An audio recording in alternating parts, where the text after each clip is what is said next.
Agents, you have 10 seconds. 10, 9, 8, 7, 6, 5, 4, 3, 2, 1, 0.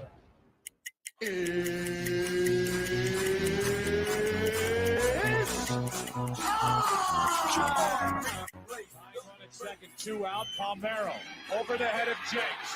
Uribe charges, throws. Out! And the White Sox have won the World Series. Open. Chicago with the lead. Chicago Bulls have won their 6th NBA championship. Into the middle of the 15 to the 20, breaks free of the 25 to the 30, to the outside, 40, midfield, 40, 30 in the coast, 20, 15, Hester 5. Oh, down Bears! Time in 6 seasons, it's one goal achieved. The Chicago Blackhawks win the Stanley Cup. A little bouncer slowly toward Bryant. He will run it to Rizzo. It's in time. And the Chicago Cubs win the World. What up, what up, what up? Welcome to Shawn and Maya in the morning on this TGI Mickey Ficky Friday. It's the weekend, baby. And I'm your boy, the Superback Shawn Sierra. Thanks for tuning in. Listen, if you're watching us on Facebook Live, well, then I guess you found us on Facebook. And if you're not following us on Facebook, what? Listen, go to Facebook, type in Sports Zone Chicago, click the like button, and now you're following Sports Zone Chicago. But wait, there's more. While you're there, all right, for a goof. Why not? For a goof. Do me a favor. Go to the show's page. Go to Shawn and Maya in the morning. We have our own Facebook page as well. Go to Shawn and Maya in the morning's Facebook page. Like that as well. And now you're following the show's page as well. Thank you very much. Thank you. All right? Perfect. Now, if you're watching this on a YouTube channel, excellent. If you're not subscribed to our YouTube channel, for real, listen. Listen, Linda. Listen, Linda.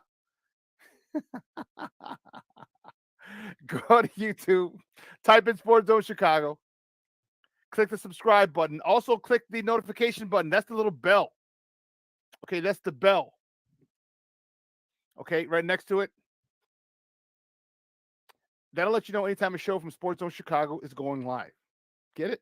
Got it? Good. Now, if you're watching this on our mobile app, yay! That's what I'm talking about, baby. That's what I'm talking about. That's what I need here. So here's what you do. If you didn't know we had an app, what? Come on, man. We have our own mobile app. All right. So listen, wherever you get your apps from, whether it's iTunes, Google Play, Amazon, Walmart, Kmart, 7-Eleven, Zayre, Zemsky, Macy's, all right, Woolworth, Venture, wherever you get them from, you go there, you type in Sports Zone Chicago, you download it, you take us with you on the go. Not only do you get Shawn and Maya in the morning 3 days a week, not only do you get our other live shows throughout the week, not only are they archived there like they are on Facebook and YouTube, but I'll tell you what, we give you a slew, and I mean a slew of articles, thanks to my man Clarence Council III. Big up to Clarence for keeping you abreast of all articles Chicago sports related. And if you're watching this on our Roku channel, now I like that kind of party, baby. Yay. And if you didn't know, you better ask somebody. We got our own Roku channel, fools. Listen. We have our own Roku channel, okay? So if you have a Roku device in the house, a Roku TV in the house, do us a favor, okay? Here's what you do. You've already downloaded Stars. I didn't get to watch it this morning, man. But you've already downloaded Stars for Power Book 2 Season 3, and the season finale is today, so I'll watch that after the show. You downloaded Paramount Plus for Yellowstone, Kevin Costner. You downloaded Showtime because Billions is coming back and Axe returns. Okay. Download the Sports Zone Chicago tile. Do us that favor. All right, put it smack dab in the middle of all of them. Disney Plus, Prime, HBO Max, Hulu, all of them. Put it right there. Even if you have a couple of TVs in the house, even if it's in the kids' room where you're probably not going to watch this, that's okay. Just do us a favor. Download it there as well. It would be greatly, greatly appreciated. You can also tweet the show. You can tweet us at Sports Zone Shy, that's CHI, at Sports Zone Shy. Now, if you want to follow me, just me, personally online, you want to know what I did? Well, let me tell you what I did. You want to know what I did? Here's what I did. I made it nice and easy for you folks. Nice and easy. One handle for Facebook, Twitter, Instagram, Snapchat, the Snapper, and TikTok. All one handle. If you're watching, you see it at the bottom of the page at the Shawn Sierra. If you want to follow my lovely co-host, Maya Akai, you can follow her on Facebook and Twitter at Sports Chica. And if you want to follow her on Instagram because you're an IGer and you do it just for the gram, well, just follow her at Maya_Akai. It's MAYA_AKAI. Woo! Listen, we have a phenomenal show, but we need you to get interactive. So whatever platform you're watching us on, whether it's Facebook, YouTube, our mobile app, you can't really get interactive with us on Roku, but that's okay. That's fine. All right. And if you're watching any other platform, leave a question or comment on that platform. It'll come up here and we will get it on the screen. We'll talk about it. We'll incorporate it. And guess what? That's what makes this the best Chicagoland morning show around. Sports talk morning show, that is. All right. Is your participation, your question, your comments, your smart ass remarks? Bring it on. We want all that smoke. All right. We ain't scared over here. We ain't scared at all. All right. We want it. We welcome it.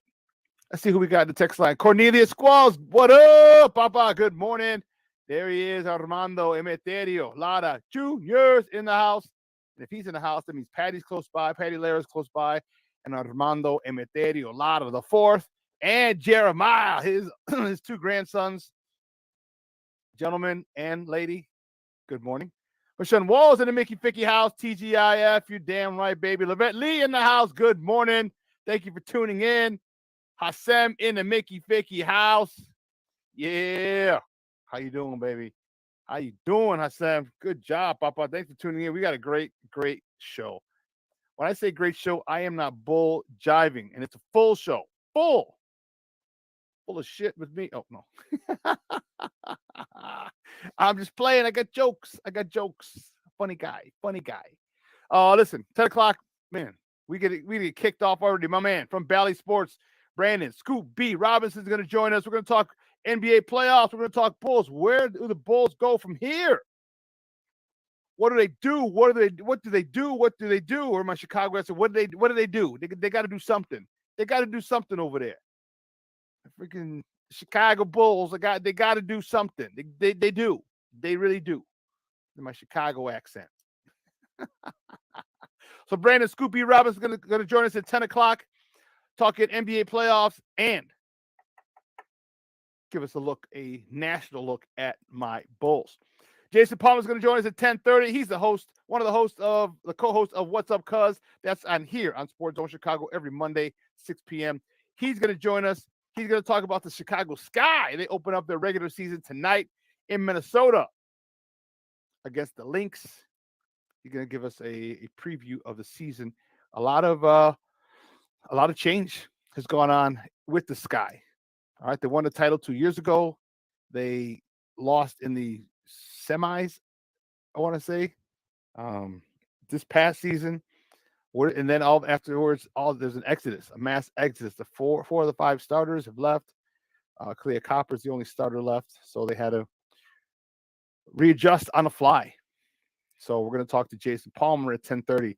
And then at 11 o'clock, Jacob Infante. All right, the lead draft analyst from Windy City Gridiron. We're going to talk Bears football, baby. You know how I do. 11 o'clock, Bears football. Man, every show, damn near every show.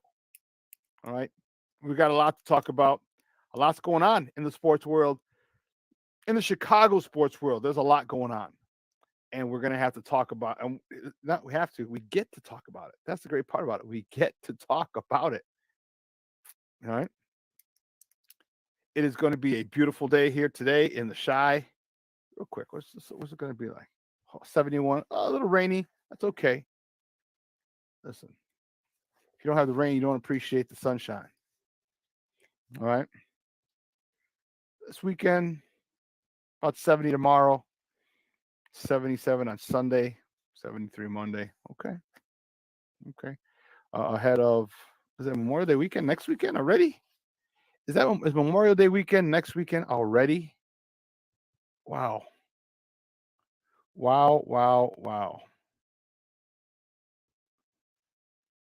Man, it is. Holy shnikes. Man, time flies. Time flies when you're having fun. Memorial Day weekend is next weekend already. What in the world is going on? Hoo-wee. Man, I got to figure out if I'm going to be here or not, and where I'm. Man, we got a lot to talk about. Bulls, Cubs, Sox, Hawks. Actually, we don't have much Hawks talk today. Bears, Sky, NBA playoffs, which the Bulls are not a part of. We were close. We were oh so close, but not quite. But not quite. So, man, I'm excited. I was on a podcast last night with Nomad, and I'm sure he'll be on here in a little bit. Great podcast. Make sure you check it out. It's called Nomad Live. It's on YouTube. Make sure you go check that out. Check out the episode from last night. It was good, and then continue to follow him. He does some pretty good stuff, pretty good analysis. Really, so it's good to watch, good to check out. It's all Chicago Bears, all the time. Okay, all Bears all the time. So I like it, which is why I hopped on the podcast with him last night. So it was good stuff. But TGI Friday, TGIF, Patty, thank you very much. The Denver Nuggets, Armando Emeterio, Lara Jr. Yeah, Junior, the Nuggets. I love it. Close. I'm going to talk about those today. Oh, you got jokes. Oh, I know you. So, yeah, I know you always have jokes.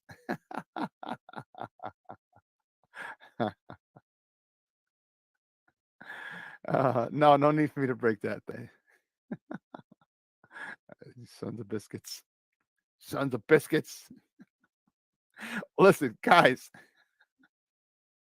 You know how we do. The first segment of every show is called Top of the Morning. It won't come just when you want it.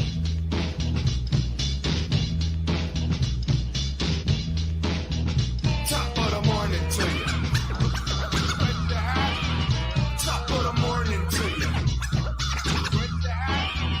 Top of the morning to you. Yeah, the first top of the morning topic. The good guys. God blessed. You know, you're pissing me off over here. You're pissing me off. All right. The White Sox fall to the Cleveland Guardians yesterday. It was, let me tell you something. It was 3-1. Okay. Talk about frustrating.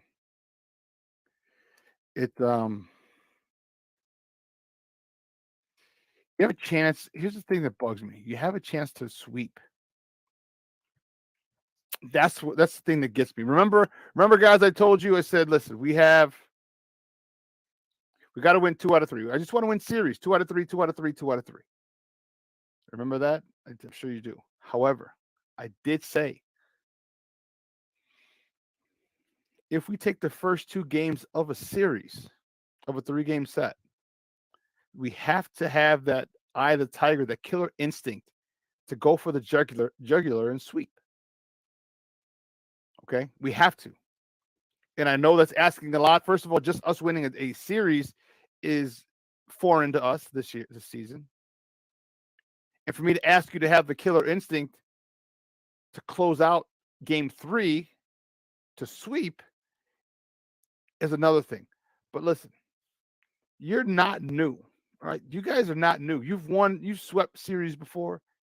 You've had the last good couple of years, decent years. Okay, you made the playoffs.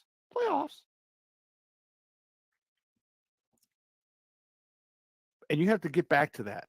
You have to get back to the mentality of winning. You have to get back to the mentality of take no prisoners. Okay, and that's the issue that I have.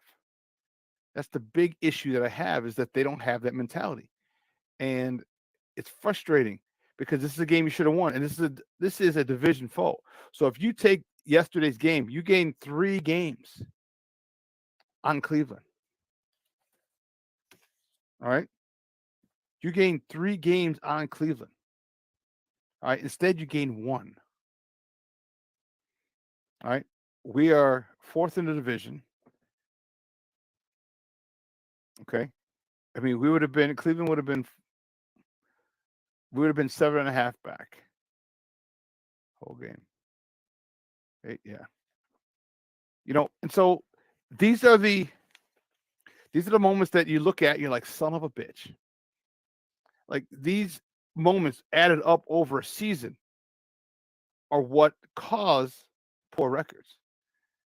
Like I said, I told you I wanted the series, and 2 out of 3 is a series. But man, it's got to be that next level, because you started off slow. You lost what?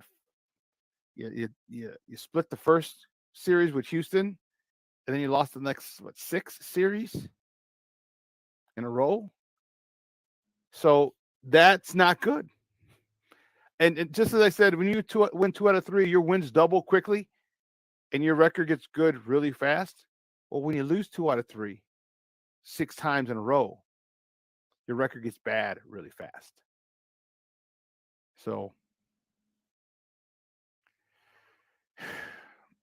I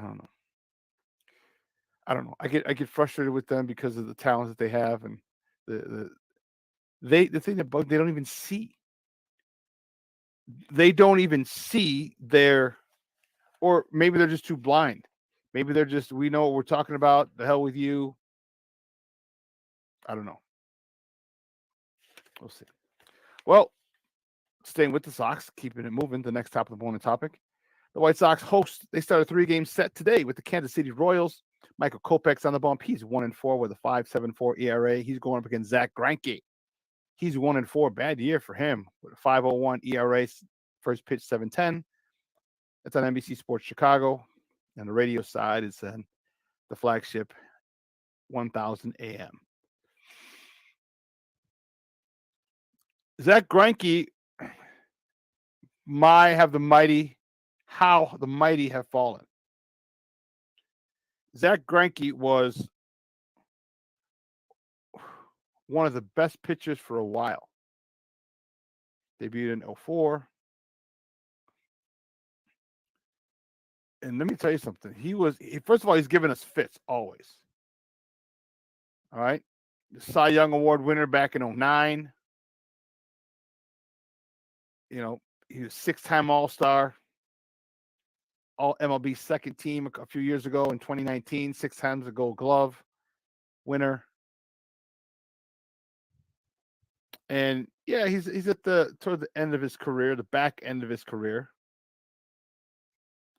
But he's always been a guy who gave us fits, gave us problems, always. And it's crazy to see when you see a guy who's been so dominant. It doesn't matter what sport. This happened with me and Larry Bird when I was younger.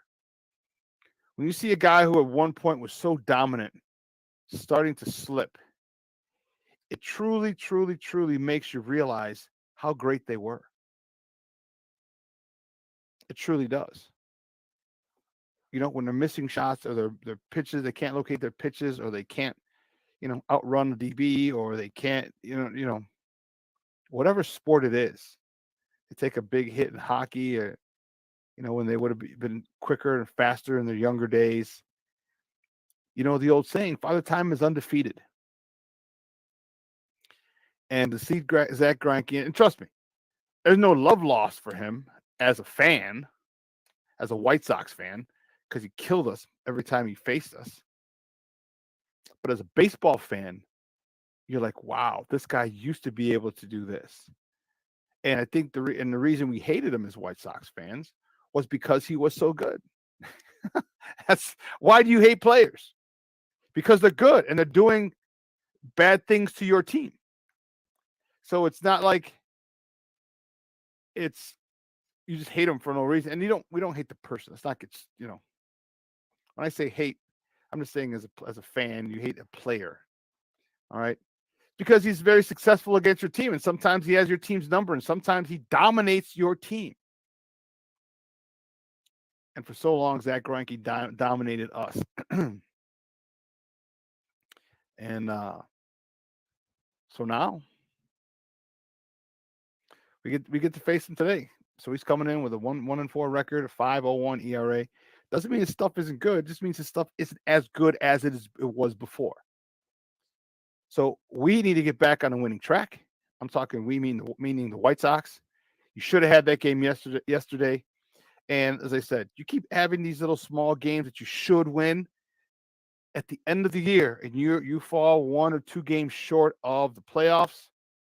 We can point back to yesterday's game as one of those games. We've already had a couple games that we've lost that we should have won. Okay, we point back to those games in the regular season and say that's where we fell short. Those games, this game right here was one of the big reasons we missed the playoffs. This game right here was one of the big reasons we missed the playoffs. These 8 games collectively are the reason we missed the playoffs. Games where we snatched defeat from the jaws of victory. This is where we went wrong. We're going to talk Sox a little bit today. Actually, we don't have much time for baseball. We're going to talk, and so let me talk a little bit about it now. You know, Dylan Cease was doing well. He was cruising yesterday. You know, and Tim Anderson has his Tim Anderson moment. Okay.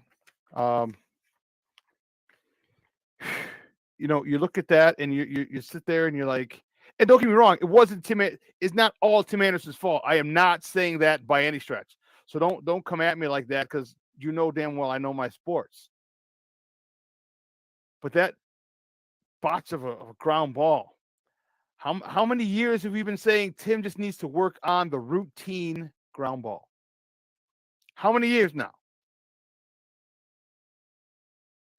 All right, the runner was at third. The go-ahead run was at third.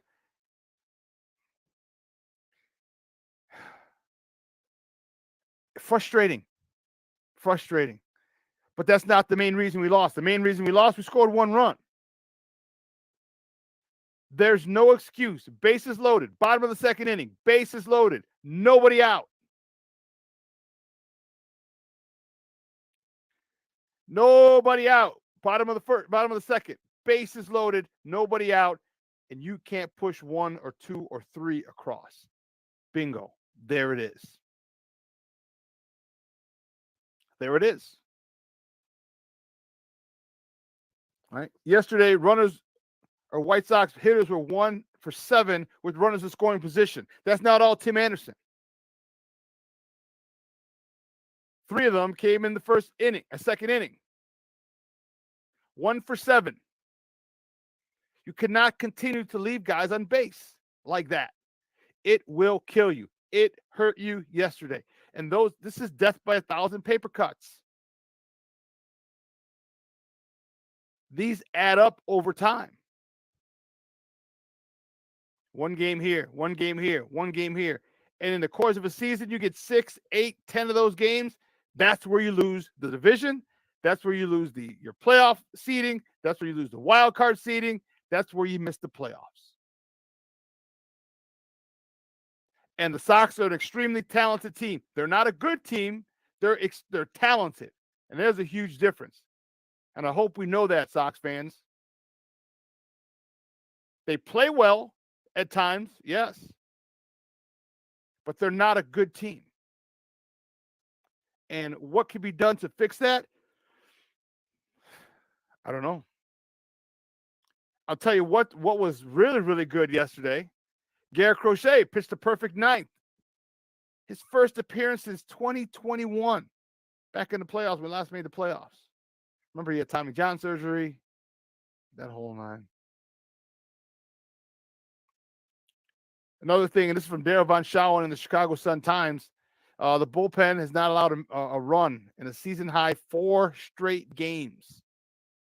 And that covers, 10 and 2/3 innings. Almost 11 innings. They haven't given up a run. The bullpen. That's what you want. That's what you want. All right. Now we need to come through.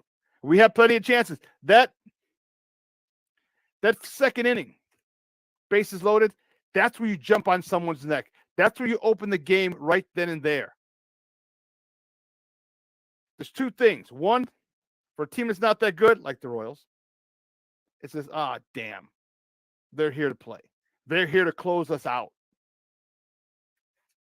They obviously, the Royals know that they're trying to avoid a sweep, and when you come out of the gates fast like that and have that opportunity and you take advantage of it, it puts a lot of doubt in the opposing team. Like, man, but the Royals will fight. There's professionals over there.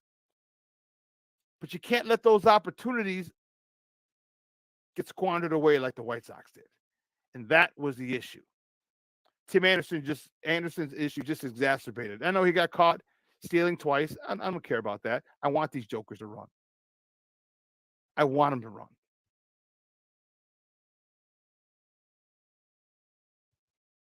But that bobbled routine ground ball with the go-ahead run at third,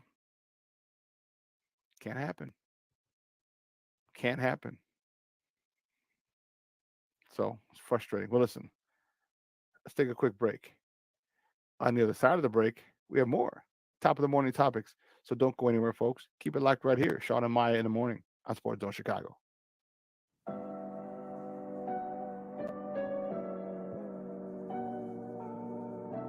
How do you take care of your mind health? For my mental health, I meditate in the mornings. I have my dogs. They're the best. I just find ways that help me just relax. Finding things that make me happy, like being close to my family. I meditate a lot and read books. I have hobbies outside of the game. I'm able to switch off. I'm able to turn my brain off from the game of basketball. Your mind health matters. Your mind health matters.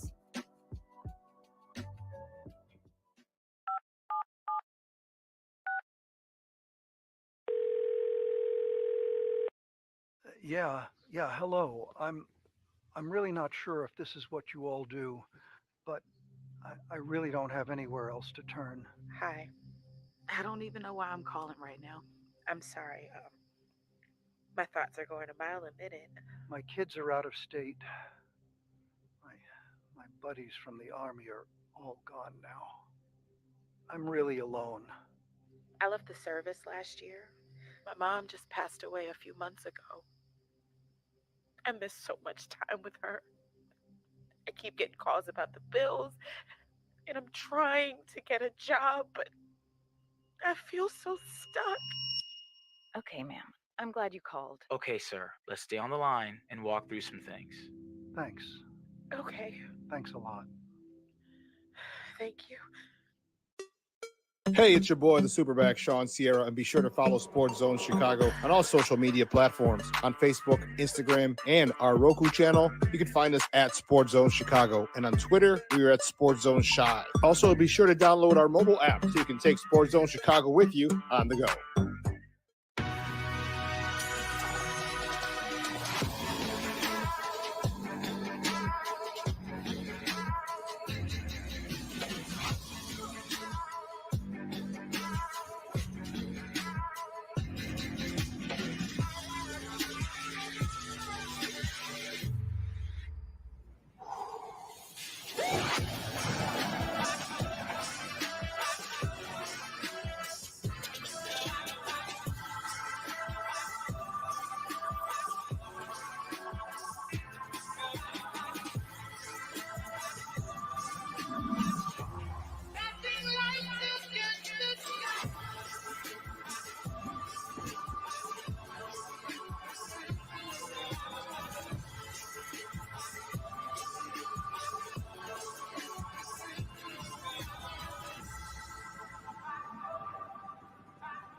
Suzuki hitting 266.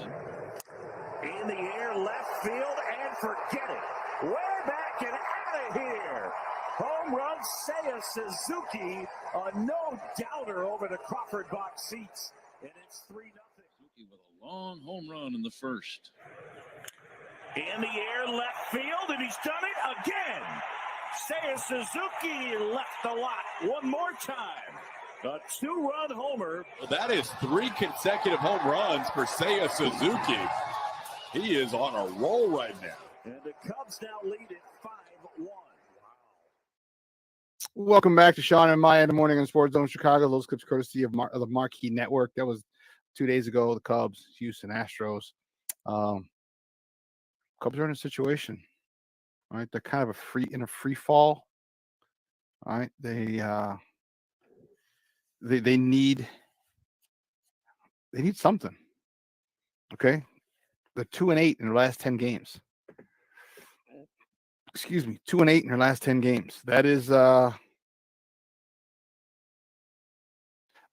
need to get fixed, and they need to rectify that quickly. All right, they're playing well, and people. What's really funny is you sit there and you hear a whole bunch of people talking, "Oh, fire Rossi, fire Rossi." What? Like, come on, dude. Like, this is why I implore you to listen to us. All right, people, like, because we don't give you that dump because something goes wrong initially. Like, you didn't hear me say fire Grifol. Okay. Now, granted, I don't think he's the right guy for the job now, as it's plain as day. But right now you can't fire him. You can't fire him. So Cubs are, the Cubs should have won. Cubs should have won. But then again, I don't know. What are you gonna do, huh? What are you gonna do? Well, keep it moving because we are in the top of the morning segment. And speaking of the Cubs, the next top of the morning topic, the Cubs open a 3-game set in the city of brotherly love. All right, Cubs are in Philly. Opening the 3-game set, as I said, Marcus Stroman's on a bump today for the Cubs. He's 2-4 with a 3.24 ERA. He's going against Ranger Suarez, who's 0-0 with a 6.75 ERA. First pitch is 6:05 p.m. That's on the Marquee Network on the TV side, and their flagship 6:70 a.m. on the radio side. The Cubs got to come out of this free fall. Nothing more, nothing less. You got to come out of this free fall. You're 2-8 in your last 10 games. All right. They're talking about what are you going to do? People are talking about trade this guy, trade that guy, trade. Oh, we should get a closer. We should do this. Hold on. Okay. Some people have even said, okay, trade Cody Bellinger. Are you serious? Like, this is why I can't talk sports with a lot of people. Because as soon as something goes wrong, it's blow it up. Blow it up. It's over. It sucks. Really? Really? Cody Bellinger is having a phenomenal season. Why would you want to get rid of him now? If, and that's a big if you decide to get rid of Cody Bellinger, wait till the trade deadline. Wait till the trade deadline till somebody who's maybe needs help in center field or needs a good bat to get into the playoffs or to solidify their run for a deep playoff run, then you trade him. My thought is keep him. He continues this. Come on, man. This guy's he is a winner. He's a World Series champion, Gold Glove center field winner. You don't just trade him away. You don't just do that. You keep him. And it's not like he's 30 years old, 35 years old. It's like people, like, I don't get, I mean, he's 27 years old. I mean, you get contrarians, you get people who say shit for shock value and well, let's do this. Like Michael Lombardi, one of those jokers. This guy's 27. He's got a good 5 years left in him. Good 5 years. Then at that start, he'll start to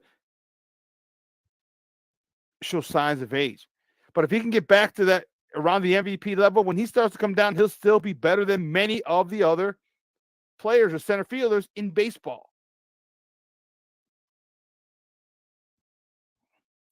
I'm not a big fan of getting rid of Cody Bellinger from a baseball perspective. No. All right. I know you need a closer, and you're saying, okay, well, we could flip him for a closer, but what are you going to need a closer for if you trade away one of your best players? Like Cody Bellinger is a reason you guys we're doing well for a while. Now you got to get back to that. And here's the one thing that you Cub fans could not afford. And that's what's happening now. You couldn't afford a struggle in the beginning of the year. Couldn't afford it. But you have to look at the odds of that. Seeing that gambling's legal. You got a whole bunch of different guys. A whole bunch who are literally trying to gain chemistry, get used to playing with one another, build a bond, build a relationship, develop a family.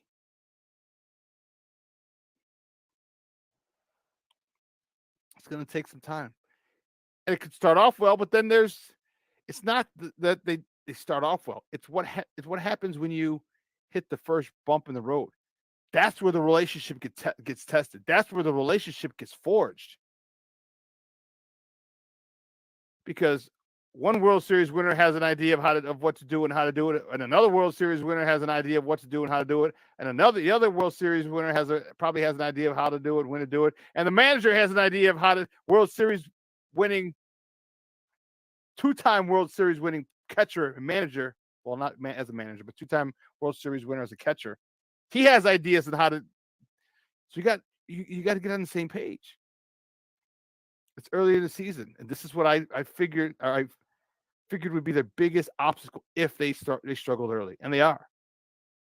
Now they are. The honeymoon is over quickly, and now you got to get on the same page. You got to everybody's got to be rowing in the right direction. So hopefully at Philly, you can kind of get this thing started.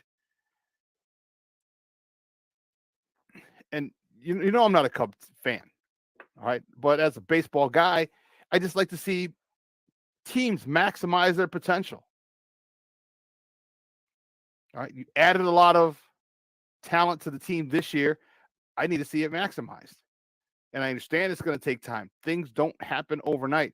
This is not this is a microwave society, but this is not a microwave situation. You're not just adding one guy and he's going to come in and make a big difference. Right? You just established, you cleaned house. You just established a new culture in a clubhouse. Didn't have a lot of talent. Now you're bringing in talent, a lot more talent, World Series, Gold Glove winning talent. Just got to get on the same page. All right, you got a rookie who's come up and just hit his first home run. His first game, he gets his first base hit and RBI. Excellent. A couple games later, gets his first home run. You got a lot of moving parts here. This is not a set team. There's guys that got to get settled. And there's a team that's got to be united. They all have to move forward with the same goal in mind, and not just the same goal, the same way of getting there. That's the most important thing. All right, as long as you buy into the process, things will go well. But we'll see. We'll see if they do it. We'll see. Well, the next top of the morning topic, my man Jason Palmer's going to join us at 10:30 to talk about this, but the Chicago Sky, 2 seasons removed from their WNBA championship, open up the season today at the Minnesota Lynx. Game time is 7 o'clock. Some local TV. It's going to be on Channel 26. They're on the Marquee. The Sky is on the Marquee Network. Okay, they were there last year, and I'm not sure how long they've been on there. They're on the Marquee Network. But nobody knew it. I didn't know it. But today they're on Channel 26 as well as the Marquee Network. So you can see them. Channel 26, the U. So you can catch them on regular TV if you do not have cable. If you have cable and have the Marquee Network, check out it's going to be on Marquee Plus. All right, it's going to be on Marquee Plus because the Cubs are going to be on the Marquee Network. Okay, so they have the extra station. A lot of turnover. A lot of turnover. All right, with this team. I mean, think of all the players that are gone. All right, Candace Parker, Azura Stevens, the guards, Quigley, Vandersloot, Andy Quigley, Courtney Vandersloot. That's a lot. And you just missed the play. You missed the getting to the championship game. You got knocked out in the semis. And to have that mass exodus is going to be a challenge. And yesterday was a challenge too. Coach Wade was able to claim a forward, Kone. All right, Sika Kone. They cleaned off waivers yesterday, just before the roster deadline. All right, so it's going to be an interesting season. It's going to suck for Chicago because you just get you're coming off. They took us by storm. All right, you look at this guy, and no one thought that they're going to win the title. And I know it's what the players say, but no, you ain't looking for that. You're not. And all of a sudden, they're going and keep going, keep going. And you're like, holy cow, they're in the semis. Oh no, they're in the WNBA final. And before I knew it, boom, it was gone. They won the WNBA. They won the championship. And don't get me wrong, there were a lot of people there, but it wasn't as hyped, and there wasn't a lot of as much fanfare as I think there should have been for these ladies. Then after that, you get back to the playoffs last season. Can't repeat. Candace leaves. The mass exodus. That's Courtney Vandersloot, Annie Quigley. Four of the five starters. I only left Kalia Copper there by herself. Reminded me of Will Smith in the Fresh Prince. He's in the living room by himself. Like, where did everybody go? So it's going to be tough. It's going to be tough. They did decide they signed Dana Evans, which was smart for them, which I think that was one of the reasons they lost. They should have played her more last year. She's just a quicker guard. Quigley and Vandersloot, a little longer in the tooth and not as quick, not as fast. I think Dana Evans would have been a big difference maker in the playoffs last year. But Nimolo, last year's gone. Last year's gone, and now you got to fight through this. They made a couple of signings. They got a 13-player roster. They have some big Alana Smith, Morgan Birch, Christine Anigwe. And you know what? I'm wondering. Remember, I talked about it last show. There was a big contingency of young basketball draft picks this year that got cut. A big contingency of WNBA players that got cut, that were drafted this year. And that has to do with, there's only 12 teams in the league. And now you're getting more and more talented players. There needs to be an expansion, but there can't be an expansion because people aren't watching the WNBA. This is the conundrum that they're in.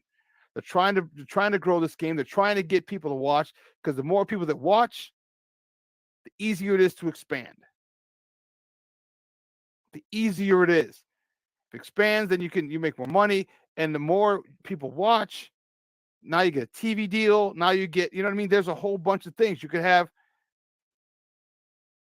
TV deals to help the league survive and then thrive. See, the NBA right now is helping it survive. They're trying to get it to thrive and stand alone on itself. But you can't do it if you see people like Bria Biles. No, yeah, Monica Zanano. Girls you see in the NCAA championship game and tournament and into the championship game, how they become household names, and you see them and they get cut.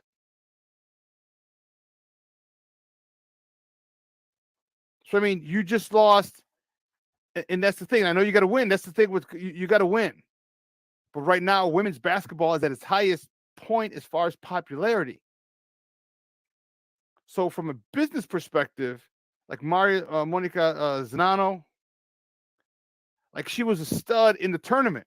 You lost a big Iowa Hawkeye following for her. You lost the you these fan bases, these collegiate fan bases will keep an eye out. Not only the team, the city of the team, but the college following of a particular player will keep an eye out for them if they're stars. So think about all this. The South Carolina girls, a couple of them got cut that were drafted this year.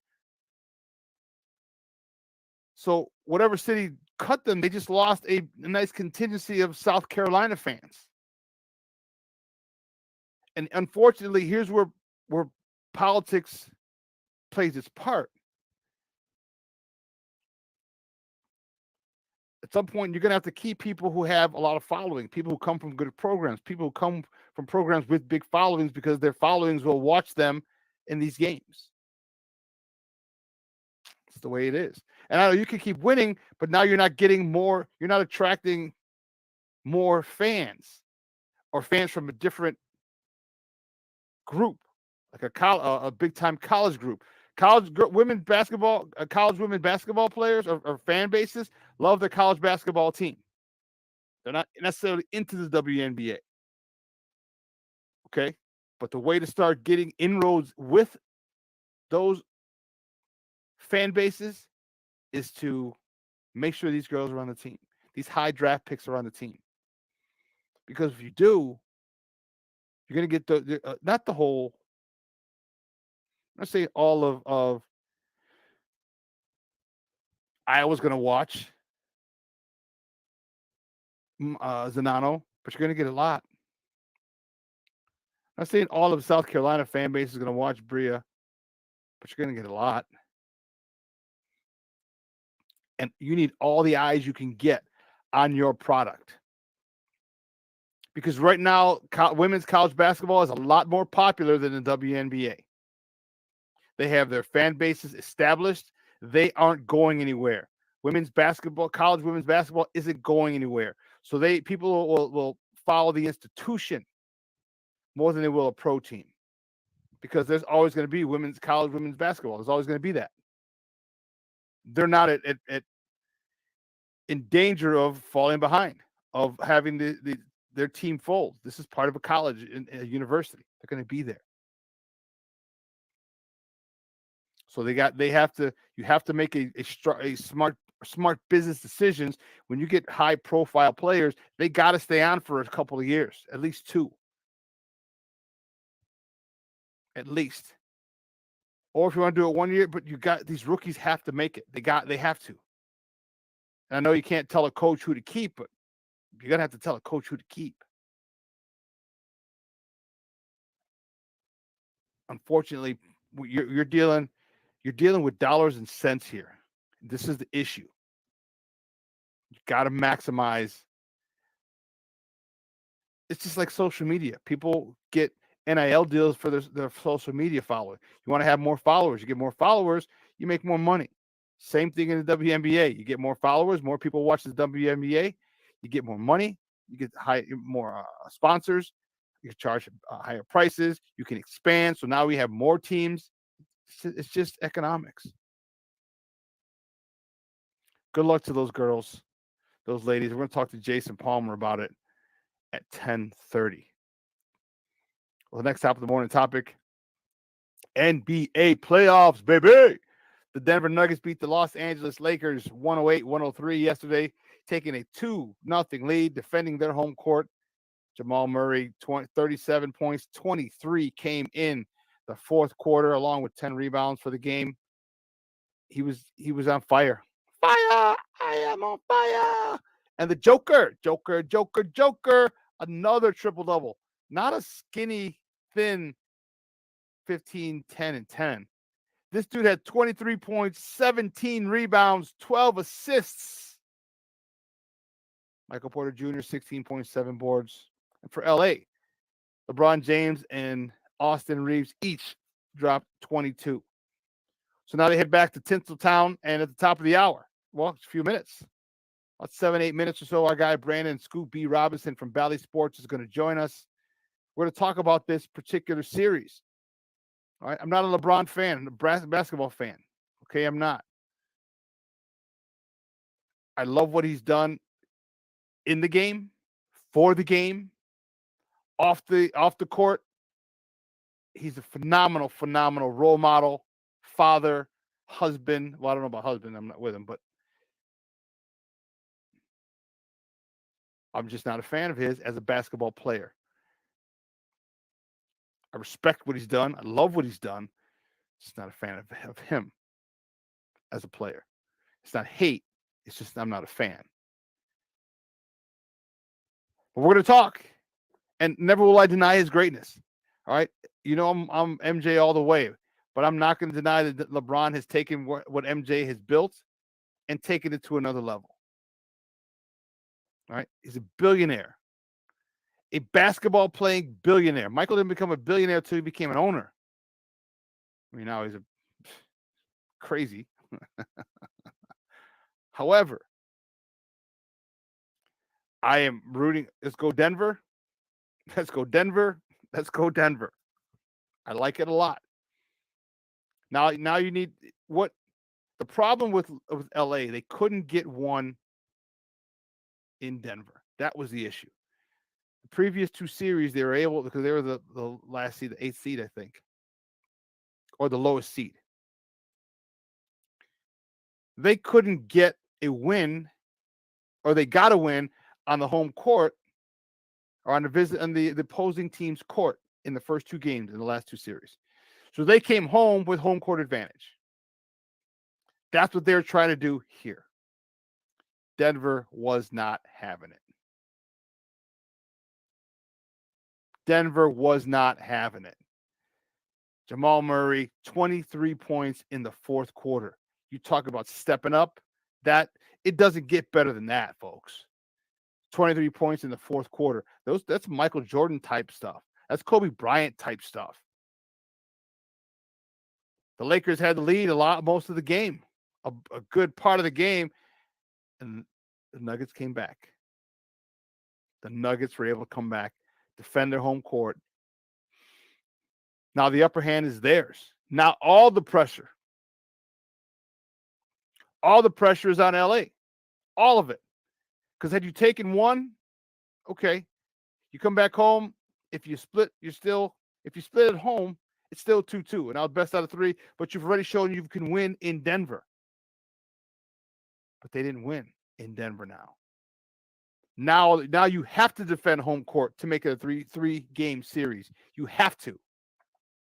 Any misstep, and you're on the brink of elimination. But that's in the Western Conference Finals. In the Eastern Conference, that was last night.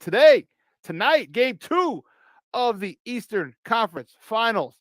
The Miami Heat and Jimmy G buckets.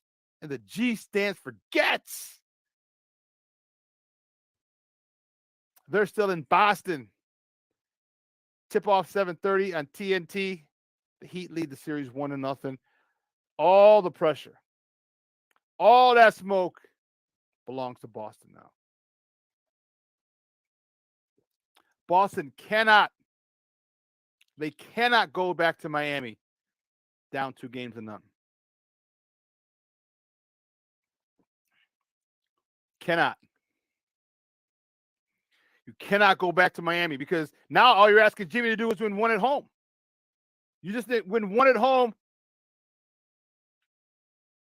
You don't have to show up to game 5.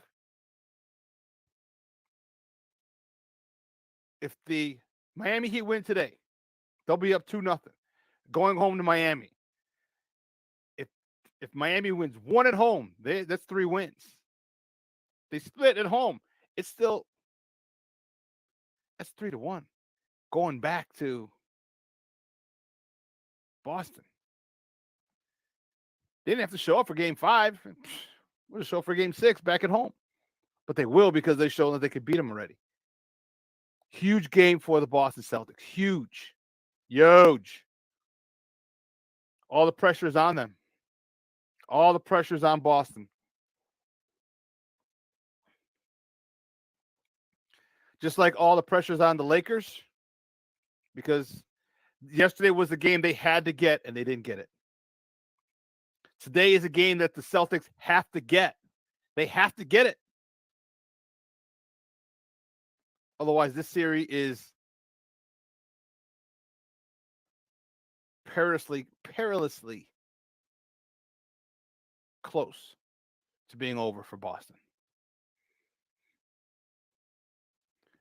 Of the 5 remaining games, 3 of them will be in Miami.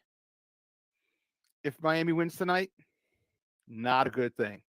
But we're going to talk to my man, Scoop B. Robinson, coming up on the other side of the break that we're going to take right now.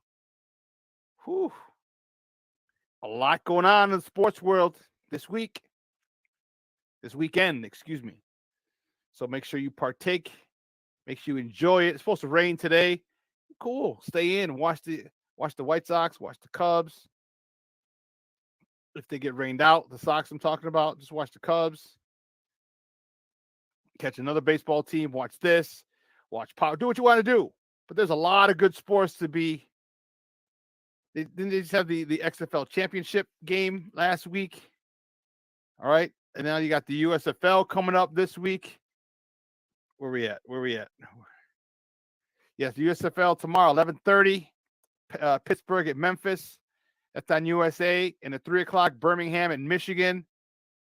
Not Birmingham, Michigan, because there is a city named Birmingham, Michigan, but Birmingham, Alabama, at Michigan. And that's on Fox. So you got football action. You got the PGA Tour started this weekend already. That's on ESPN tomorrow. Let's see, today it's on ESPN as well. You got the Preakness tomorrow as well. Man, we got a lot of sports, baby. Let's get it in. We're going to get it in. So we're going to welcome my guy, Brandon Scoopy Robinson, on the other side of the break. So listen, folks, do not go anywhere. Do not go anywhere. Keep it locked right here. Shawn and Maya in the morning on Sports Zone Chicago.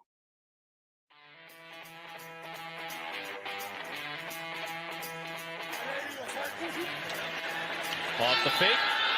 Fields against the grain. Finds Jesse James. Field.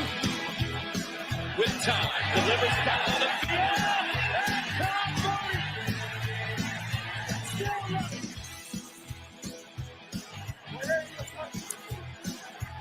Make one way. Fields stumbling. Trying to cut it back. Justin Fields making magic happen. There goes Fields. Touchdown.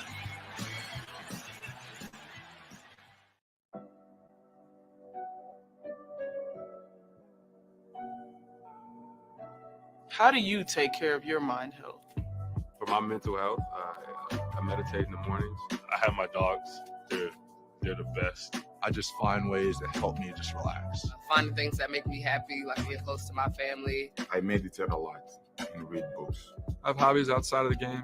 I'm able to switch off. I'm able to turn my brain off from the game of basketball. Your mind health matters. Your mind health matters.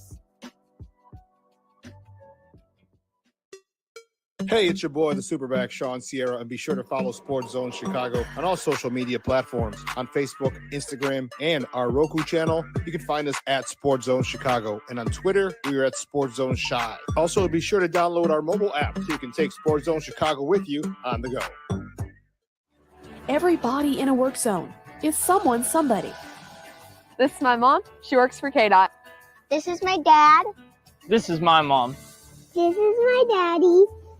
This is my sister. This is my daddy. This is my son, Scott. He was killed while working in a highway work zone. When you drive through a work zone, drive like a life depends on it. Because it does. Order up. When I want to give up, I try to focus on getting to the next minute, then the next hour, and the next day. It might not seem like it right now, but there are people out there like me who want to listen and support you for the long haul. And I found someone to talk to, someone who listened. You are not alone. Hey, this is Dr. J, and I listen to Shawn and Maya in the morning.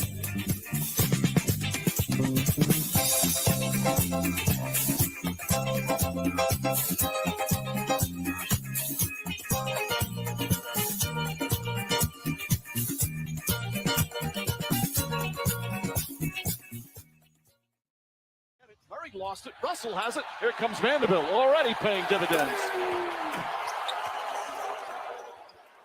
Team you're playing, because D'Angelo Russell has proven he can score. Jokic couldn't get it to go. Gordon gets the rebound and throws it back down. Here's the pace the Nuggets want to play. Brown kicks it out. Murray, three-pointer.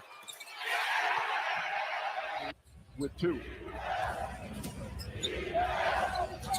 James cuts back door. Beautiful pass from Anthony Davis. Welcome back to Shawn and Maya in the morning on Sports Zone Chicago. Those clips courtesy of ESPN. That was game 2 of the Western Conference Finals yesterday. Denver with a big win, defending home court, all right, with a 108-103 victory. I watched this Denver team. Okay. I watched this Denver team and I'm like, why can't we? Or why can't Arturas Karnisovas create a team like that here? He's been here a couple of seasons now. Did he think that acquiring Vooch was going to be the same as having the Joker in Denver? Was that his thought? But we don't have any dog. We don't have any Jamal Murray's on the team. You know what I mean? We don't have any 3-point shooting. Denver's 3-point heaven. They're going crazy. Where are those guys? Where are those guys on this team? You created that team in Denver. Why aren't you creating a team very similar to that here in Chicago? Or is that your dude? We need 3-point shooting here. You got Aaron Gordon over there, Michael Porter Jr., Jamal Murray, KCP. All right, Contavious Caldwell-Pope, for those of you who don't know who KCP is. We don't have any guys like that here. Or do we think that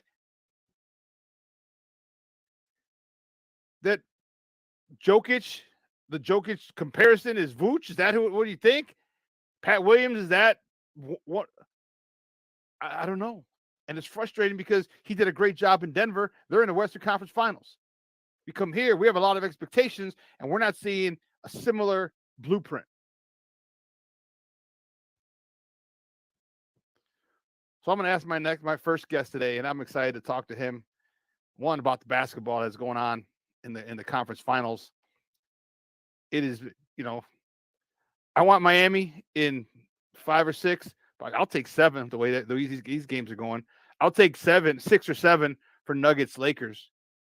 Just keep giving me this type of excitement, suspense, action, drama. It's good for sports. It's good for me. I love it. Well, my first guest, good friend of the program. Glad to have him back. I got to find out where he's at because my man is all over. He's in Golden State. He's in Denver. He's in Miami. He's in New York. They got him moving, baby. He's making that money, and I love it. He's a senior NBA insider for Bally Sports. You can find him on Twitter at ScoopB. Man, let's welcome back Shawn and Maya, our guy, Brandon Scoop B. Robinson. Papa, good morning. How you doing? Good morning, brother. How are you?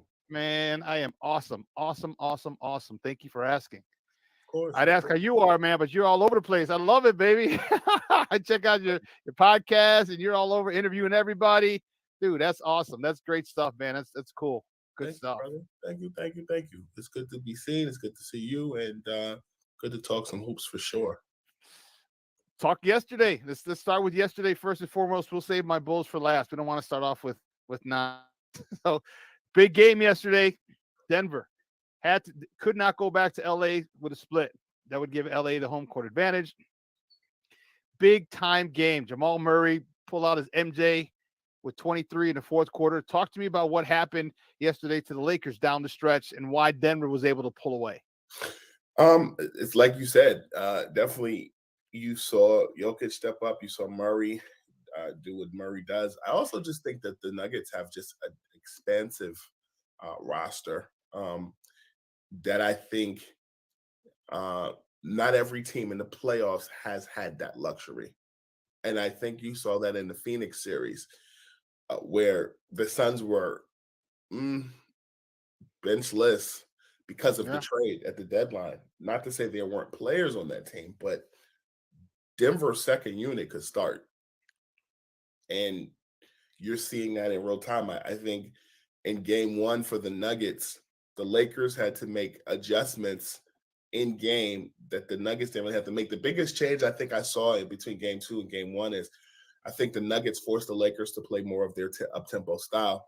The Lakers, to me, are more of a up-tempo or more of a half-court team, and they were forcing D'Angelo Russell to shoot. And the combination of those two things were interesting. I also think the Lakers did get back on defense quite a bit. So you go to LA down 0-2. It's not the end of the world, but it's not a position you'd hope to be in. I know the Nuggets started off their series with the Phoenix Suns up 2-0, and Phoenix answered back at home. So it'll be interesting to see. But those are just some of my observations from the last two nights, but more specifically last night. So how big is this game then tomorrow for them? I mean, Lakers have to win. You can't go down 3-0. How much pressure is on LeBron? How much pressure is on this Laker team in the whole? Anthony Davis. You go down 3-0. I mean, now they got 4 games to win one. How much pressure? And even if they do, how much or how phased will LeBron be? Because LeBron has been in pretty much every situation you can be in the NBA. Well, I think pressure is a word that we as media people have used when we get to these situations. I think for a person like, how when you were growing up, your parent would have to tell you every step of the way what to do, and your parent would tell you, you got to get to the point where I don't have to tell you what to do, you just do it. Mm-hmm. I don't think LeBron is at the point where you have to tell him what to do. LeBron knows what he has to do. I think the team as a whole knows the position they're in, and they got to dig themselves out. I think that being home in Los Angeles definitely gives them that opportunity. And I think you take it a game at a time, a minute at a time, a second by a time. I know that a lot of players in the NBA routine is so big.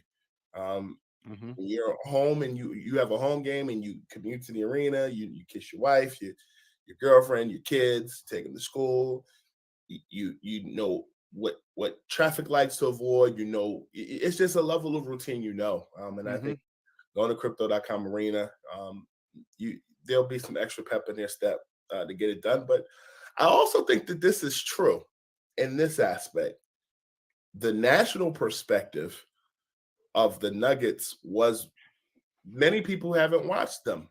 I spent some time with them during the season, and I was having this conversation with KCP in February about championship pedigree and championship. Like, are there things of this team that remind you of your Lakers team in 2020 in the bubble? And he was telling me in February, yes.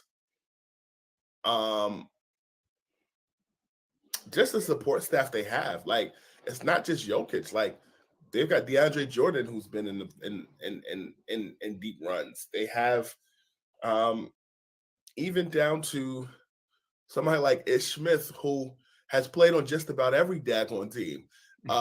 Jeff Green, who's on that team and has gone all the way back, if I'm not mistaken, to his days with the Seattle Supersonics. Like, he's been around. There's a lot of guys that are just, like, this isn't just a young team. I think this is a coming of age team, and this is a team that's they themselves have had some disappointments in the playoffs. So I think I use this analogy often. Like, this reminds me of 2004 finals, where every game that the Pistons were kicking the Lakers' butt.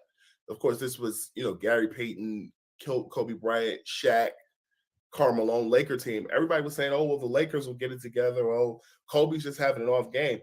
I think that was disrespectful to the Tayshaun Princes, who was a rookie at the time, the Ben Wallaces, the Chauncey Billupses, and more. Like, I think many people see Jokic and think he's the hottest thing smoking on that team. Mm-hmm. But he has a supporting cast. This is everything that Blazers team in the 2000s wishes that they were, with a second unit that could start. A more leaner, more disciplined version of a Blazers team that couldn't get it off the ground. This is, of course, Rasheed Wallace, Damon Stoudemire, Steve Smith, Scottie Pippen, Arvydas Sabonis, and more. Denver's where they're supposed to be. They earned it. So this is their coming of age. Then you're saying they had a couple of early playoff exits. Obviously, they haven't won a title yet, and they just keep maturing and maturing and maturing. Jokic is just winning MVPs at a clip, but they got guys around him, is what you're saying. And now it's like, okay, now it's our time for us to take the throne. Yep. Whew. Man, I tell you, and again, it hurts me as a Bulls fan, because I'm looking at this team like, okay, where's our Gordon? Where's our Michael Porter Jr.? Where's our Murray? You know what I'm saying? Like, you built this AK over there, build it over here for us, because we need something over here in Chicago, because we're the third largest market in the country, and not making the playoffs or making the playoffs and getting blown out by Milwaukee is not a fun thing. I'm looking for deep runs in the playoff, but I digress. Let's talk about the Eastern Conference Finals. And guys, we're joined by Brandon Scoopy Robinson from Valley Sports, talking NBA playoffs right here on Shawn and Maya in the morning on Sports Zone Chicago. How much pressure is on? How much pressure is in the Eastern Conference Finals? Jimmy G goes into Boston, takes game one. Can they afford to leave Boston, head down to South Beach, down 0-2? Nobody can. If it was Yosemite Sam's team versus Bugs Bunny's team, like, nobody wants to be down 0-2 going to the next round. But I think that the Heat and the Celtics are a different second set of circumstances. In fact, when I look at this Celtics team this season, they remind me of the Lakers this season. Similarly in the respect of, last season, the Celtics were a lower seed and had to start the play every playoff series on the road, and weren't expected to do a thing, just like the Lakers were not expected to be in the position this season. The difference, I think, with the Celtics last season and this season is, you knew they were coming. You watched the tape. You knew what it was.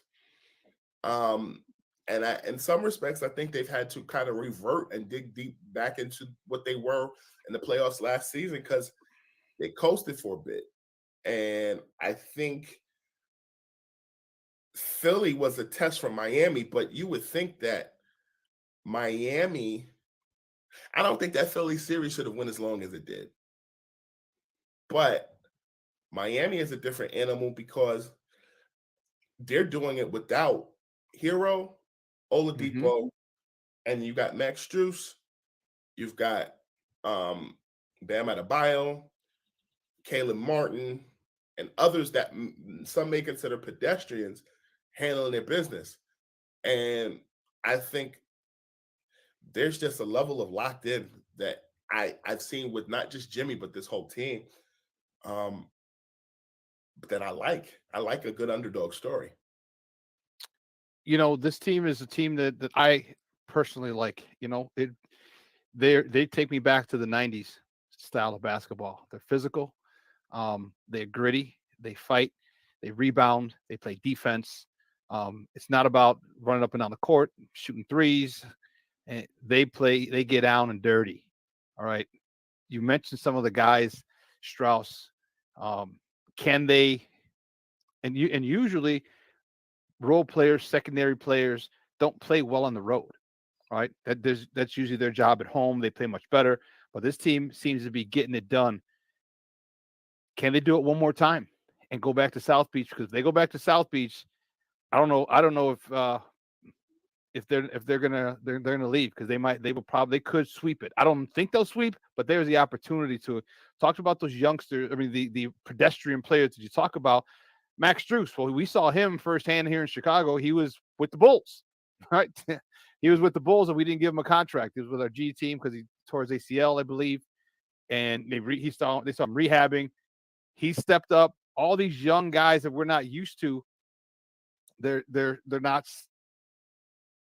What happened to B? He'll probably log back in. But those youngsters, like Jimmy G, is not the only dude on that team. Jimmy G is not the only dude on that team, and it is playoff. Jimmy is different. Playoff Jimmy is different. All right, I think it's pretty safe to say that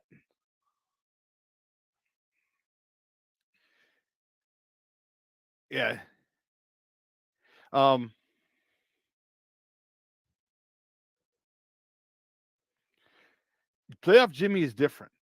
I think he's the guy. The one thing that Shaq said that I was trying to figure out how to describe it.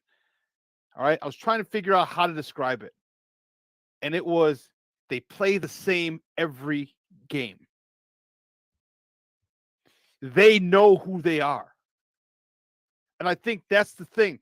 When you get a team as a coach, as an organization, as a general manager, you get a team, you're trying to find an identity of who you are. Okay? With additions, subtractions every year, you're trying to find out who the heck you are.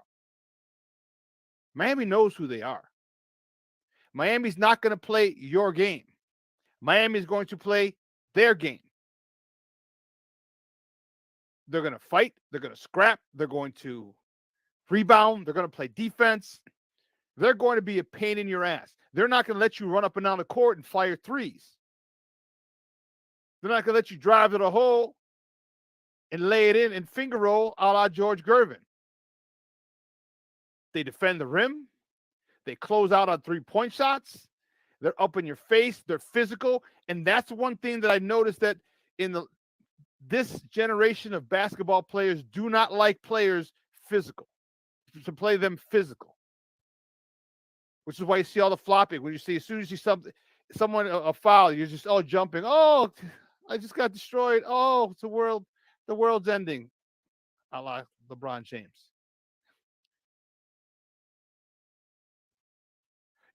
It's, can you stay disciplined? Because that's the thing. Miami will stay disciplined. Miami will stay disciplined. They're not going to change how they play because they're up 1, up 2, down 1, down 2. They are not going to change the way they play. You know who they remind me of? Princeton.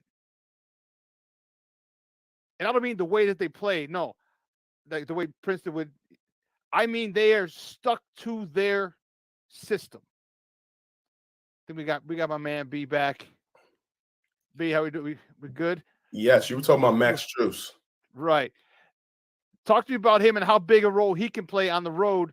Because then I got another question. I got a little fired up because I love me some Jimmy buckets, even though he's not with us no more.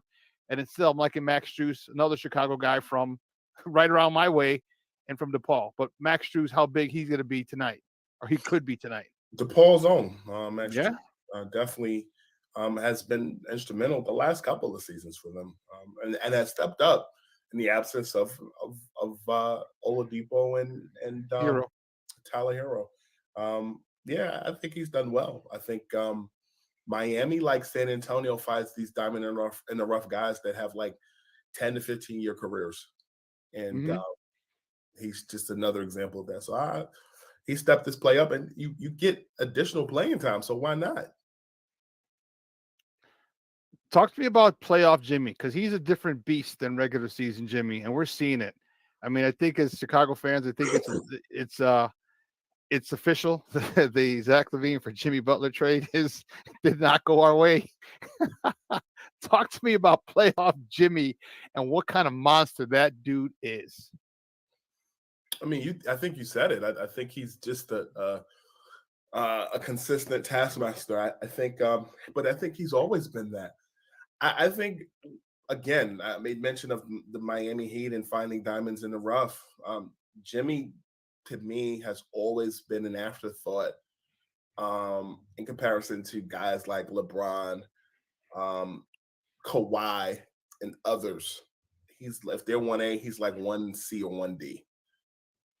Treated that way. And then when the playoffs come, oh, wow, he is actually 1A. It's like, I think Shaq said it best to me one time. He said, during his era,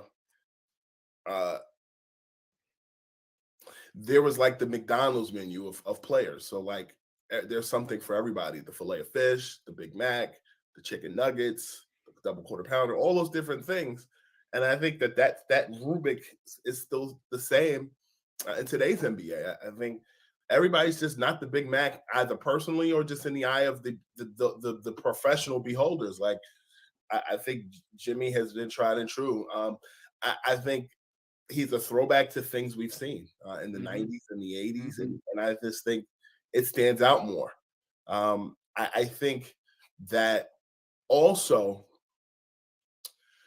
the biggest mistake that Philly made was not re-signing him. And they're going to regret that, because even Jimmy playing alongside Ben Simmons and Embiid, like that was a legitimate big three. I think, imagine a world where Doc Rivers was coaching that team. But look at Miami and look at what he's done with less of a support staff. That's the part that's most impressive, that he's done it with less of a support staff. And there's no knock on Bam Adebayo or Kyle Lowry at all. I mean, I read somewhere the other day that Kyle Lowry leads that team in blocks. Like, he's all hands on deck, getting it done. And I think that to me is what makes both he and that team so special. They are, you can still dress nice and not wear name brand.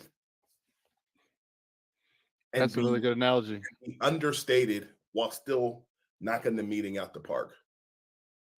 That's a really good analogy. It is. Wow, that's a really good analogy. And I love Miami. I know they beat us and knocked us out. And earlier in the last round, people say, well, the Bulls could be this. I'm like, no, slow down. There's no way the Bulls would have advanced this far. I said, because the way that this team, and you came in, as I was saying, the one thing that Shaq said, I didn't know how to articulate it, and Shaq said it the best after the game. Miami's going to play the way Miami plays, period, point blank. Whether they're up 1, down 1, up 2, down 2 games, it doesn't matter. They are going to play their style of basketball every single night. Now, can you stay disciplined to play your style of basketball? That's the question. And most teams can't. Miami knows who they are, and they don't stray from that. And that's why, and they may not be the best team, but they're the best team that sticks to their type of game, and that will win more often than not. When you're trying to play your game and it doesn't work, or you're trying to play Miami's game, that definitely won't work. And that's why I like this Miami team and hope they get to the finals. I think that'll be great. If Jimmy gets the ring on his finger, what a story that will be. A guy who comes as a defensive stopper, works his way up to a scorer, works his way to a star, works his way to a superstar, and wins a ring. I think that would be phenomenal for Jimmy. But he's got a couple more games to go. An understated superstar. Yeah. Tim Duncan was that. True. But I think Tim still had a little more name. He was a little more polished. Like, Jimmy's not a face of the league. I think Duncan was. He was kind of like the third or fourth face of the league at the time. I don't think Jimmy's been the face of the league, and he deserves to be up there. He's not next to Steph or LeBron or anyone else. Yeah, I'm thinking about the only two other people I can think of off the top of my head that have been MVP in the finals that would kind of fit, and one kind of fits, one kind of doesn't. Is Iguodala kind of doesn't fit Mhm. because Iguodala wasn't the face of that team when Right. they won, but Kawhi Leonard in San Antonio. Yeah. Good stuff. Talk to me about my Bulls. Now we can finish up. It won't take long because then I'll get frustrated and I want to ruin my weekend.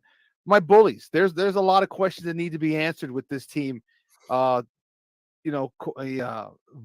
is a free agent. He can walk. He said he's going to test the free agent market.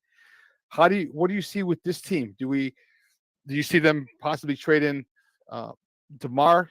He probably gives you the most value back because you're most likely not going to trade Zach. You just gave him the max. But then what do you bring? I mean, we don't have any shooting. We don't have a point guard. He's probably on a 17th surgery or something, and that's frustrating. We don't have. What do we do? Where do the Bulls go from here? Where do they start? I know that Vooch wants to stay in Chicago. I know that the price has to be right. I think the odd man out in this situation could be Kobe White this offseason. Kobe likes it in Chicago, but it's got to be that like, for example, a couple of seasons ago, Lonzo Ball was very close to being traded to the Chicago Bulls at the deadline when he was a member of the Pelicans. And Kobe White was who the Pelicans wanted. Imagine what the Pelicans would look like with Kobe White, at least scoring wise, and just being a part of a young squad. Like, you need to be in a situation where you're not having to dumb down yourself in order to accommodate other folks. He's not a traditional point guard. He's a lead guard that can score. And, at times has, over the years, has spelled Zach LaVine and DeMar DeRozan and Lonzo Ball in critical moments, kind of like they're Malcolm Brogdon, but not really. And then when I say Brogdon, I mean his role in Boston, where he's playing a similar role. But I think this is going to affect him more than it's going to affect some of those other guys. I expect Vooch to stay. The DeRozan noise to me has always been just that noise. The Bulls team has missed Lonzo's presence. That team was supposed to be built for him to do what he does best, distribute and defend. Lonzo and I talked some time ago just about his health and taking his time to get it right. And that's seemingly what he's doing. But you wonder about the insurance policy that you'll have. In the meantime, they need a Lonzo type of point guard. Does that come from the draft? Does that come in free agency? Excuse me. That's the part that's tricky because I don't really think they need to tear up that team. I felt that way this season. There have been times where you look at this team and they look like they can compete with the Stars. And then other times, y'all compete with the Pistons. They look like a rec league team sometimes. Yeah. But it's amazing that just that one guy makes such a huge difference.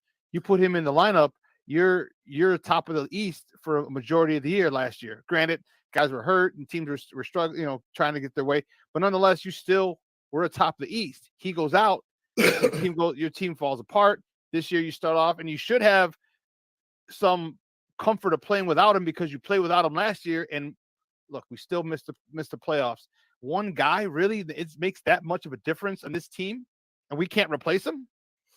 Yeah, I mean, we've seen this before. We've seen it with John Stockton in Utah. We've seen it with Jason Kidd during the Nets' run in New Jersey.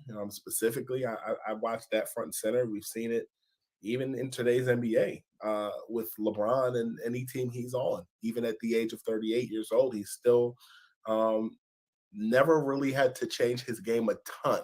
In Miami, he had to make some adjustments. But for the most part, ball is in his hands. He's scoring. He's drawing the double team and kicking out. But Lonzo Ball and that level of connectivity, both defensively and playmaking wise, were the two things that they missed greatly. Last question before we let you go, man. I always love having you on. I love your insight because you're in the trenches there. Billy Donovan, is he part of the issue at all? And if he is, I know they gave him an extension, but could he be on the hot seat this season? I've wondered why he stayed so long, but at the same time, I haven't, because I feel like he, unlike Doc Rivers, in some cases and even Monty Williams, there's an expectation that they're going to improve. I think he and Wes Unseld Jr. are in a very similar situation in their respective markets. He's good with front office. They trust him, but at some point, if it doesn't get done, they're going to turn on him, I feel. Because at some point, it's not the player's fault anymore. They're going to turn to the coach, or they're going to turn to the front office. So will this coming season be telling? It might.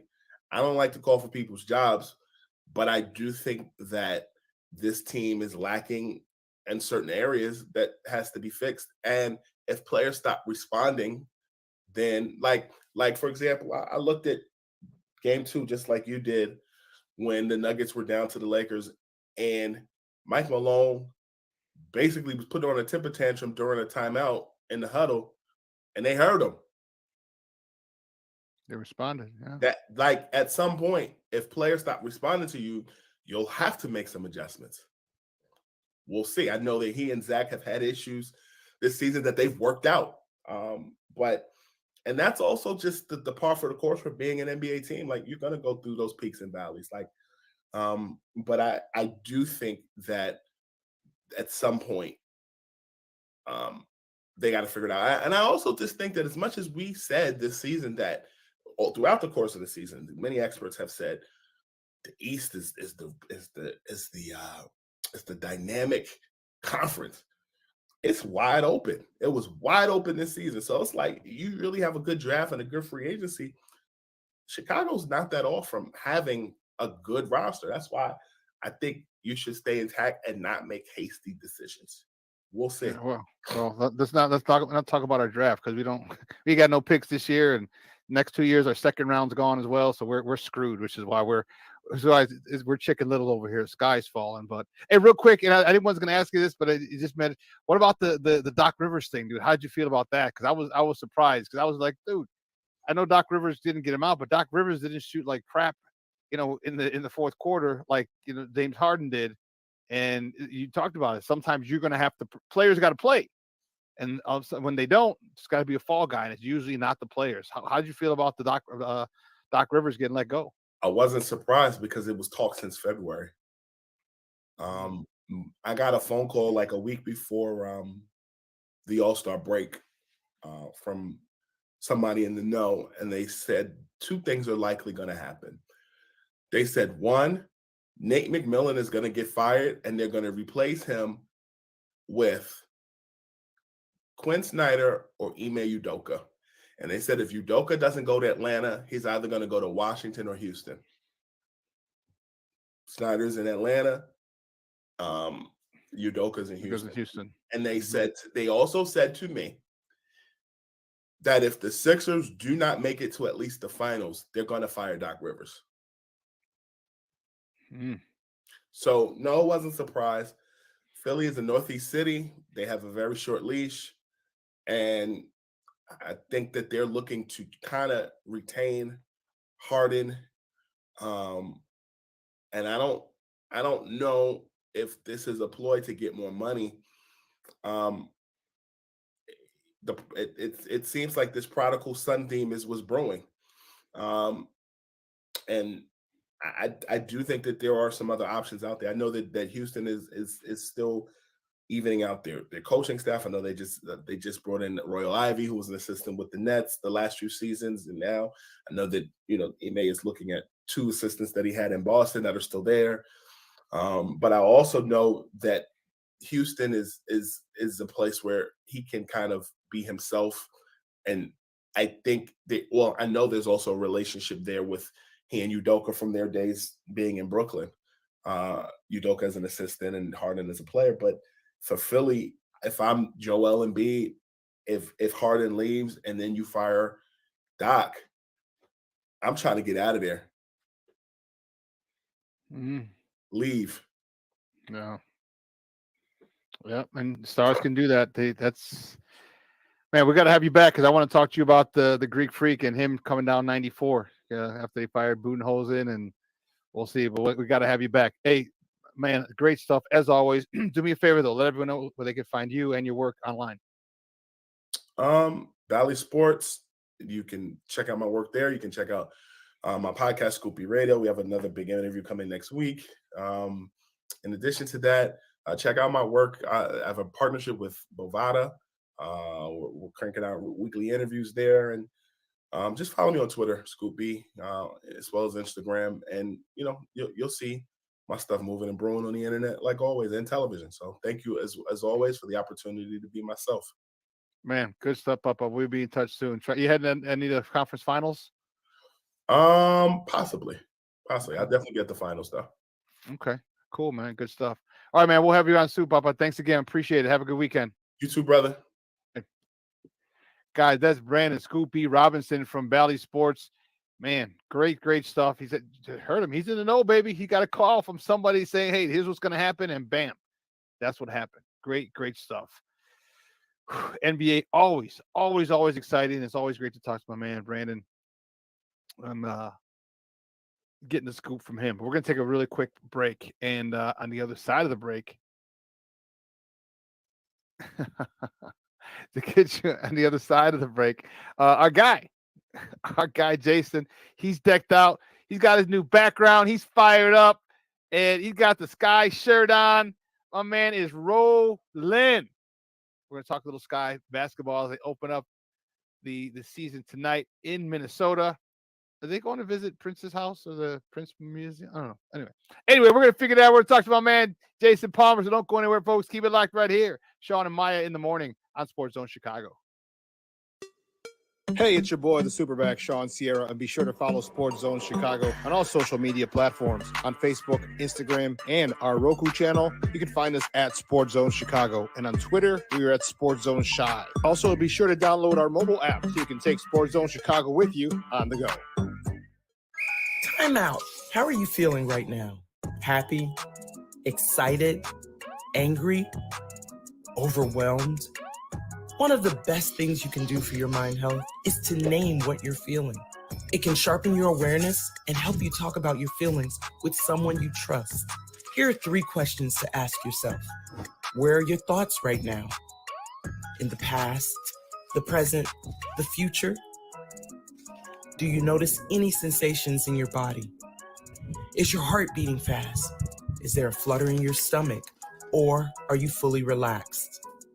What do you need right now? Time with others? Time to yourself? Remember, there's power in this awareness. So find ways to identify what you're feeling today.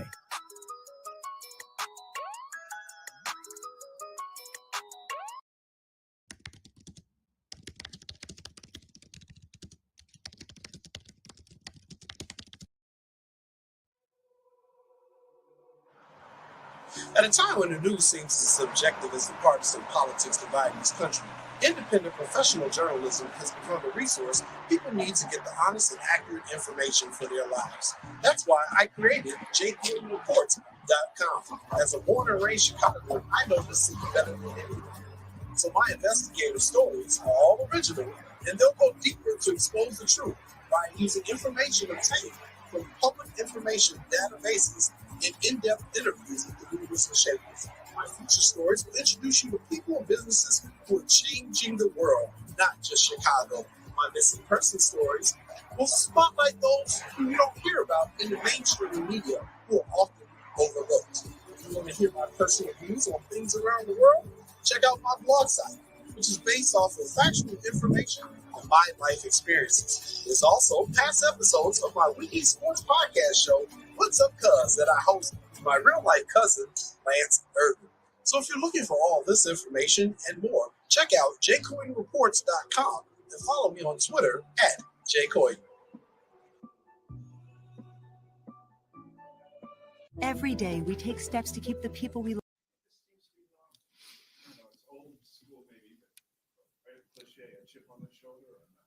Oh, I hope so. Yeah, I mean, I hope so.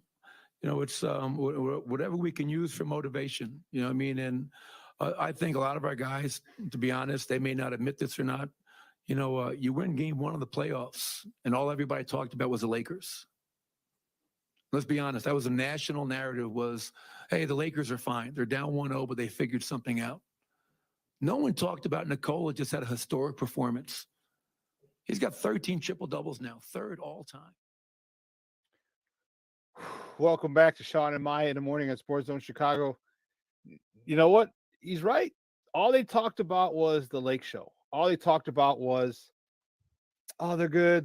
They'll come back. They'll do this. They'll do that. But that's the narrative. That's the way that this is how you shape a narrative. A lot of times you don't give people credit that they deserve. And Denver deserves credit. All right. The Lakers came back. They came back with everything, with a whole bunch. They brought out the hammers and were leading a lot of the game yesterday. Denver took it. They did the okey doke. All right. Big swings by Denver. Big swings by the Lakers. The Denver held them off. They were able to come back, defend home court. Now, the pressure's on Lakers. You lose today. You lose game 3 at home. It's over. It's over. It's just a matter if it's game 4, 5, or 6. So it won't go 7. But speaking of hoops, basketball season is starting tonight for the WNBA and our Chicago Sky. So my guy Jason Palmer, who was at practice the other day, is going to join us. We're going to talk about what to expect from this upcoming season. He's the co-host.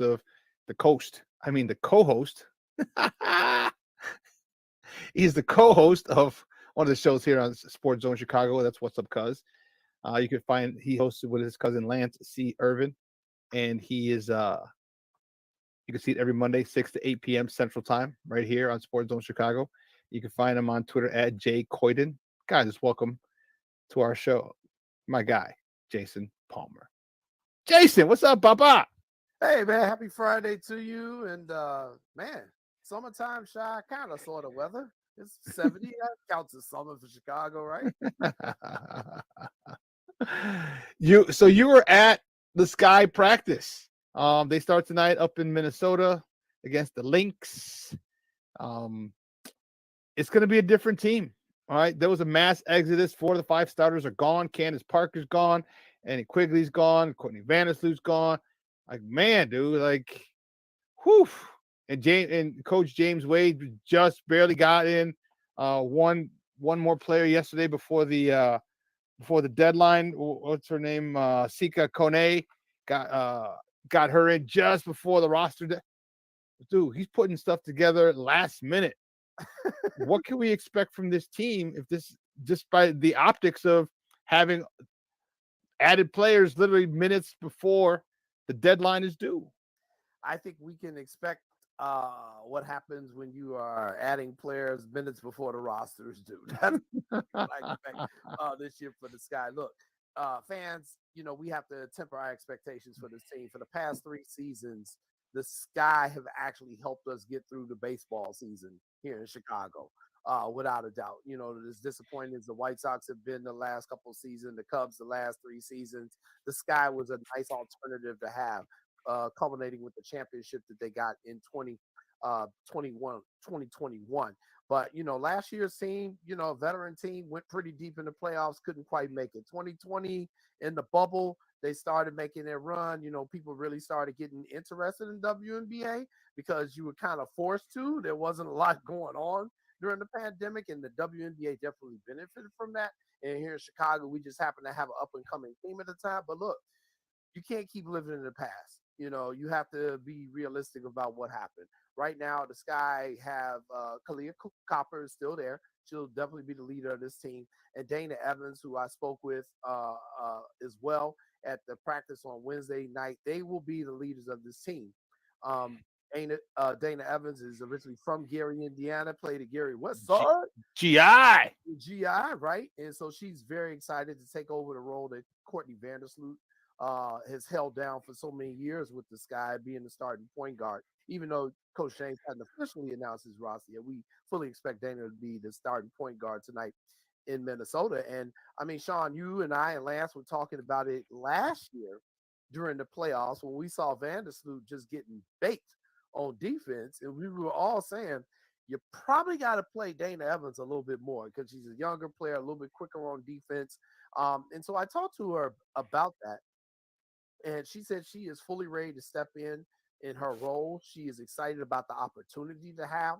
And you know, as a coach, that's what you want. You want a person to have that next person up mentality. And when it's your time to shine, you got to take the baton and run with it. And I think Dana is ready to do that. She definitely has the talent. And she says she feels a lot more comfortable this being her third year with the Sky in this offense. And the franchise has also shown some confidence in her as they picked up her fourth year option earlier this week. So she is signed through next year. Okay. I was talking about this earlier. There've been a big number, surprisingly big number of cuts of WNBA players who were drafted this year. Bria Beals from South Carolina was cut. Monica Zanano from Iowa was cut. Then there are obviously some cuts from people drafted last year. How important is it for this team to expand? Because I looked at it like this, like you are losing people, all right? I know you're not going to get the whole Iowa fan base to start watching. I got to remember where Monica Zanano got drafted. You're not going to get the whole Iowa fan base, but you're going to get some just to watch her play. The more you're doing, the more you're cutting girls who are coming from big programs and big followings, the more you're hurting yourself, because women's college basketball is a hell of a lot more popular than the WNBA, and their followings are staunch. They will follow their people to wherever the hell they go, and you're losing a faction of it. If you're trying to you're trying to grow this league, how important is it to start expanding sooner? Because the college basketball is at its highest, and you want all these girls getting into the WNBA, but there's only, I mean, I'm not a math major, but I do remember 12 times 12 teams and 12 people per team. That's 144. That was the last one at the lower right-hand corner in the column of 12. Right? I remember, damn it. Okay, I memorized those suckers like the son of a gun. You gotta add more slots, and the only way you add more slots is more teams. How is the WNBA gonna, address this, getting more talent in? When can we expect expansion from this league? Well, first off, shout out to your mom for making you get the multiplication tables just like my mom did. It was all posted up on my wall. And you're right, 12 times 12 was in the bottom right corner, 144. 1 through 6, 7 through 12 in the bottom. So good job, Shawn's mom, for making him do his multiplication table. Yeah, Shawn, I mean, it's the question we're all asking, and we don't have an answer, and that's the sad part. Players are getting cut because there just aren't the numbers. They're not the spaces available. And so that was one of the questions we posed to Coach Wade, as he was still in the process of filling out his roster. Like, well, how active can we expect the Sky to be on the waiver wire? And he said, it's a little different in the WNBA because there's already so much talent in the league. And then you're putting even more talent on that waiver wire. And he said that you got to think about not just the talent, but who's going to be a good chemistry fit. What is your injury situation looking like, which is also hurting the Sky right now. So it's not as simple as going on there on the waiver wire and picking someone up. And then shortly after he said that, he went on the waiver wire and picked somebody up. So I think what makes the WNBA also such a unique league is because of the time of the year that they're playing. So you still got some of the top players are still maybe playing with some of their overseas teams. If those teams are in the playoffs, obviously nobody's playing in Russia right now. That one. And a lot of people are not playing in China either. So China and Russia leagues have kind of been shut down. So you do have more players available at the start of the season, but there's still a few playing in Turkey and some couple other places out there. So they're taking up those roster spots. But it is, essential to me for the WNBA to expand. You have to get this thing to at least 15 players within the next year or two, because you need to add the jobs. And I think you hitting the nail right on the head when you say these players have followers in college. I Big mean, time. look what Angel Reese has. Look what Angel Reese has. She's still in college. If I was her, I would never graduate. I'd be like, don't I have 12 years of eligibility or something? Because Yep. she's making so much money with the NIL deal, and she's got so many followers. The Sky cut their second round pick, Crane Trailer. She got cut. She was a player who they drafted the second round this year. She didn't make the team, so she's gonna cut. So there's talent out there. We will see what happens. Now, the other thing that makes the WNBA such a unique situation is, this is a women's league. So right now, Ruby Hurd is off on maternity leave. Even for the Sky and for Phoenix, Skylar Diggins just had her second child, I think, like last week. So Skylar won't be back with the Mercury at the beginning of the season as well. So, there are all these little different dynamics that you have to consider with the WNBA. And I think they have to do a combination of two things. I think you got to expand to more teams, and I think you need to expand the rosters. I don't see why they haven't expanded the rosters out to 15. I know there's some economics involved with this, but again, you got to invest more money into the product. And I think you're going to get a bigger return because let's just be honest. They're starting their 27th year of the WNBA. It's never been as popular before as it is today. And so the product is speaking for itself. The people are tuning in and watching, even, guys who wouldn't watch women's basketball, they'll tune in for a few games.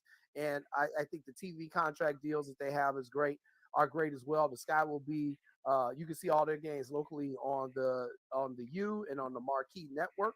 And then they'll also have a couple games on nationally televised games on ABC and ESPN. So, that is the question that we keep posing to the WNBA, and we're just not getting an answer. And I just hope they don't fumble this opportunity to continue to grow the sport. Yeah, they hope they better not. And guys, we're joined by Jason Palmer. He's co-host of one of the shows here on Sports Zone Chicago, and that's What's Up Cuz, that he hosts with his cousin Lance C. Irvin every Monday night, 6 p.m. to 8 p.m. Central Time. Make sure you tune in and follow him and watch him and his cousin. They go at it. They are in the know. Chicago basketball royalty, man. They get it damn near every week. You're right, man. I'm looking forward to it. You're right. It's at its peak. And I'm not saying it's not going to get higher, but it's as high as it's ever been. And you got to strike now. And if you strike now, all right, then you need a partner. So you're going to need someone to create a team or to, buy into a team. There's going to be something. How do they go, or how do you think they decide who the next city is? And if it was up to you, where would the next city be? So that's a great question. I think actually the state you just mentioned to be your next team. Somewhere in Iowa. So what the WNBA has to do is you have to look where there are these large, insanely fanatic bases in these small college towns. Because trust me, you put a WNBA team in Iowa, they're going to be the team for Iowa. Iowa doesn't have any professional teams, sports teams. You put a team in Omaha, Nebraska. Nebraska's got a huge following of Cornhuskers football, basketball. The College World Series is played there for baseball. I mean, it is huge. I think Iowa and Nebraska are two states you need to look at. You can't look at this and say, oh, we got to get in the largest markets. You can only do so many LAs, New York, Dallas, Houston. You can go in those markets, but there's only so many of those. But if you go with places where they don't have a professional sports team, I guarantee you those people will come out and support that team like you have never imagined.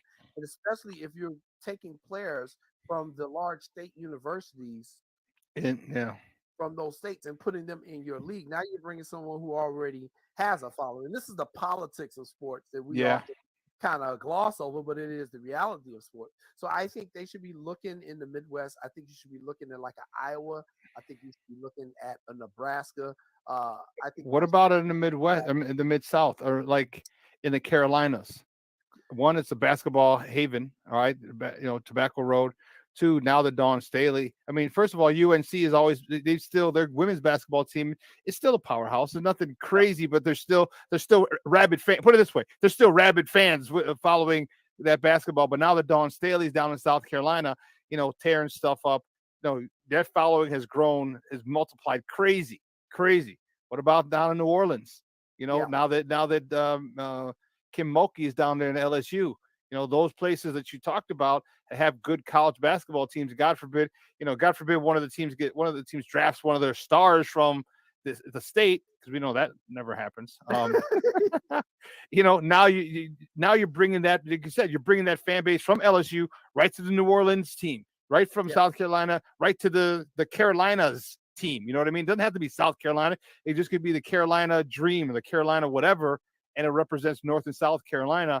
And that would be, I think that would be a good spot for a couple good spots for them to just bring the fan bases right, already intact, rabid fan base. Why not? I agree. And so, and to speak on what you're saying, Swin Cash, Basketball Hall of Fame, Swin Cash is currently a high level position with the New Orleans Pelicans, the NBA organization. I think Louisiana would definitely be a prime target with Kim Mulkey down there just bringing the championship. You got Angel Reese, who's getting ready to come out next season. New Orleans definitely will be a spot. You will definitely, or even if you don't want to do New Orleans, let's say you do Baton Rouge or kind of any of those other areas down there in Louisiana. Angel Reese has got 1.1 million followers right now on her social media program. You'd be a fool not to make a draft. Harness that. Right. Make New Orleans the number one pick as the new draft team and get Angel Reese down there. That makes a lot of sense. You spoke about the Carolinas. I could see Charlotte. I could also see South Carolina in Charleston. Charleston is a growing city. It's my ancestors are from. Everybody knows that. I go down there. My mama and my daddy from Charleston. So all my cousins and them, they down there. They and them fools be calling me, could you get us tickets, cuz? So I definitely think the Carolinas are a spot you can consider. Louisiana, Iowa, Nebraska. That's why I'm saying it's not just add one team, it's add 2 or 3 teams at this point. Yeah, it's not 1 or 2. I think you could probably get away with adding 4, and just that way you'll have 16 and you can break the conferences down more evenly. Right. And 8. So we'll see what the WNBA does, but it's just going to be interesting. Then another state I'll mention, just because we're getting ready to talk about this next player for the Sky, I also would strongly recommend that they look at Tennessee, man, whether it's Nashville, Knoxville, either Memphis. way, Memphis, Tennessee got a huge women's basketball following thanks to Pat Summitt, rest in peace, Coach. But it's got a huge women's basketball following, and so I think Tennessee could also be considered. But I'll say that because the Sky, they made a splash in free agency. They signed Isabel Harrison, who played her college basketball at the University of Tennessee, and we were expecting Isabel to be a big part of this team this year. And actually, we were lining her up as a guest on What's Up, Cuz. And Isabel unfortunately suffered a knee injury. The team has announced that she will be out for an extended period of time. They wouldn't say how long. We don't know the extent of the injury, but Isabel was a player they were really counting on, and to not have her going into the season is something that's really going to hurt James Wade here. And we'll see what they can do with this.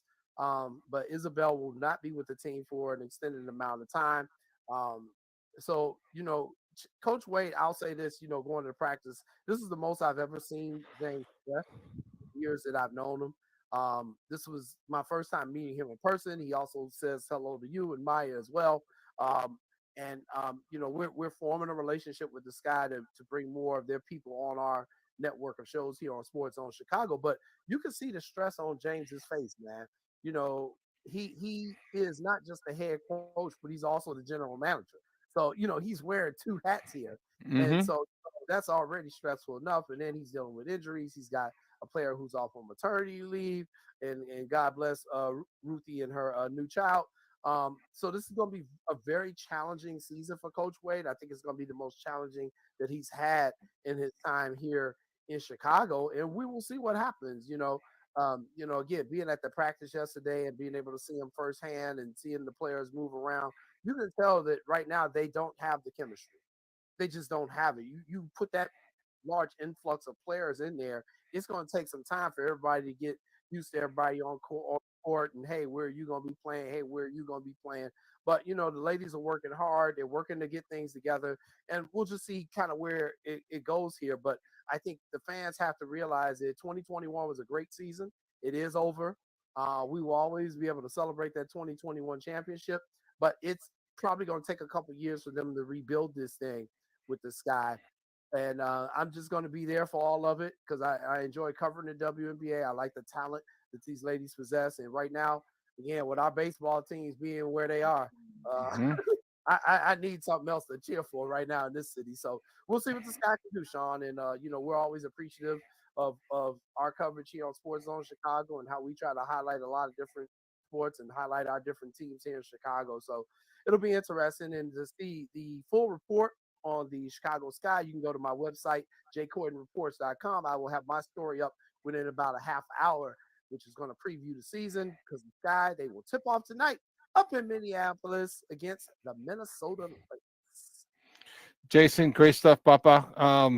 You have a good weekend, but before you go, let everyone know where they can find you online. I know you said jcordenreports.com, but let them know your show, let them know your Twitter handle, let them know where they can find you. So on Twitter, you can find me at JayCoyden, Jay Coyden. Check out us on What's Up Cuz every Monday night at 6 o'clock from 6 to 8 p.m. We will be having a show this week as well. We will not be live, but we will have a show this week. So look forward to that. We're going to have more exciting guests, and we'll be talking a lot about the NBA playoffs and what's going on with that. That's going to be interesting. We may be talking about the NBA finals by the time we get the money, the way this thing is looking. Man, who are you telling? We'll see if Denver can sweep the Lakers. I never thought that was going to happen, but, we'll see, man. But, tune in every Monday night, man. Great stuff, Papa. We'll see you on Monday. See you Monday. Have a good weekend, y'all. All righty. Guys, that's Jason Palmer from What's Up, Cuz. We're going to take a quick break, and guess what? On the other side of the break, man, I am fired up. I'm fired up to talk to my man, Jacob Infante, because, listen, the draft's over. The UDFAs are signed. The rookie mini camp was happening. They took their pictures already. You know how, I don't know if I want to say crazy. People were mad at Darnell Wright for taking his promo pictures with sleeves on. I'm looking at Twitter, I'm like, you're mad? And the guy didn't want to, he didn't want to come out and say it, but I get it. Like, you're a lineman. Linemen don't ever wear sleeves. But you don't come into Chicago in an outdoor city. Outdoor city. I mean, we play outdoors. Of course, the city's outside, knuckleheads. But an outdoor city and wear sleeves inside. So I get it, but people are getting in fights and arguments and Twitter battles over this. Dude, it is this fan base is rabid. They are passionate. Every little thing you do, they have something to say. We're going to talk to our guy from Windy City Gridiron, Jacob Infante, on the other side of the break, folks. So don't go anywhere. Keep it locked right here. Shawn and Maya in the morning on Sports Zone Chicago. Hey, it's your boy, the Superback, Shawn Sierra, and be sure to follow Sports Zone Chicago on all social media platforms on Facebook, Instagram, and our Roku channel. You can find us at Sports Zone Chicago, and on Twitter, we are at Sports Zone Shy. Also, be sure to download our mobile app so you can take Sports Zone Chicago with you on the go.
Got it done here.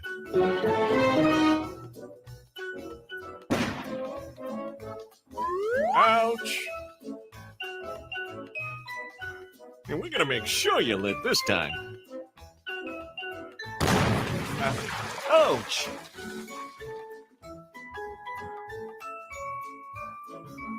You're not gonna get me this time. Ow, Manny! Whoops.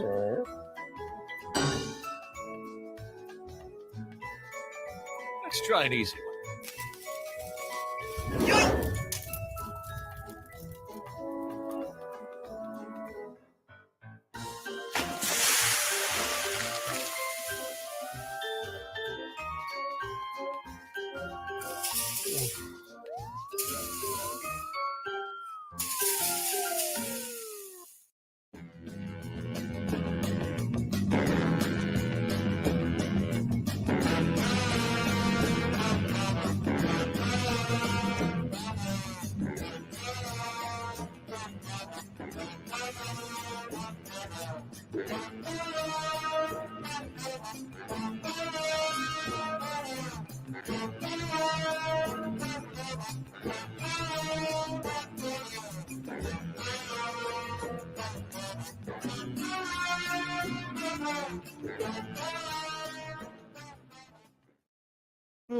Welcome back to Shawn and Maya in the morning on Sports Zone Chicago. Those guys put together by my man Steve Weekly.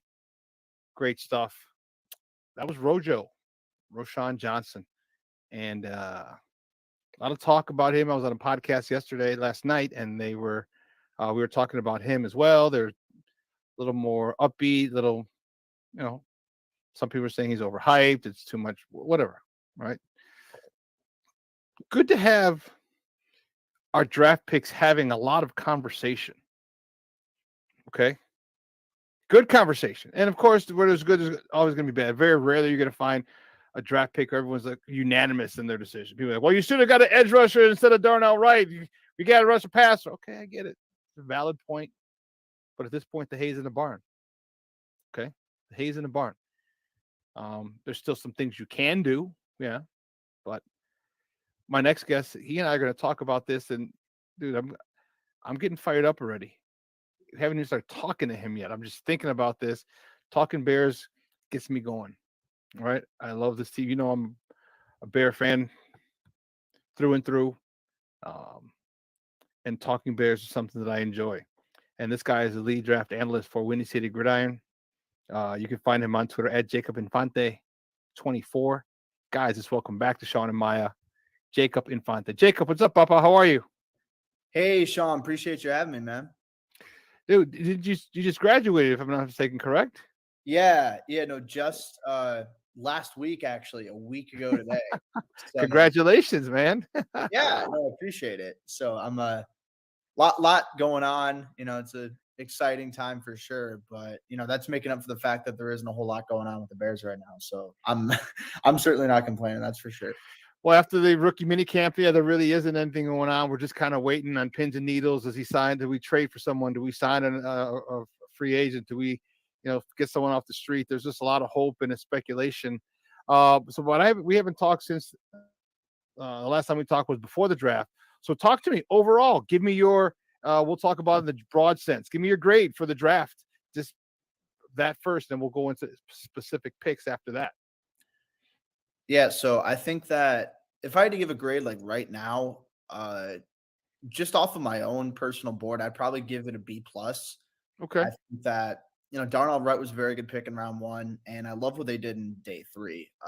Literally the only thing that's holding him back is I think that I personally would have done day 2 a little bit differently. But in the grand scheme of things, you filled a lot of needs. You added a lot of really good young talent. And I think this roster's a lot deeper and has a lot more of an encouraging future than it had heading into the draft. So I think the big thing first and foremost is you got an offensive tackle. You got a guy who's going to start day 1. You fix that. You fill that up. So I think that's the most important thing to come out of this. But you also got a handful of, quality talents on both sides of the football. So Overall, I thought it was a good draft. So B+ is probably what I'm going to stick with right now. Why did you give it a B+ instead of an A? I'm going to see what your thought process is, because I gave it a B+ as well.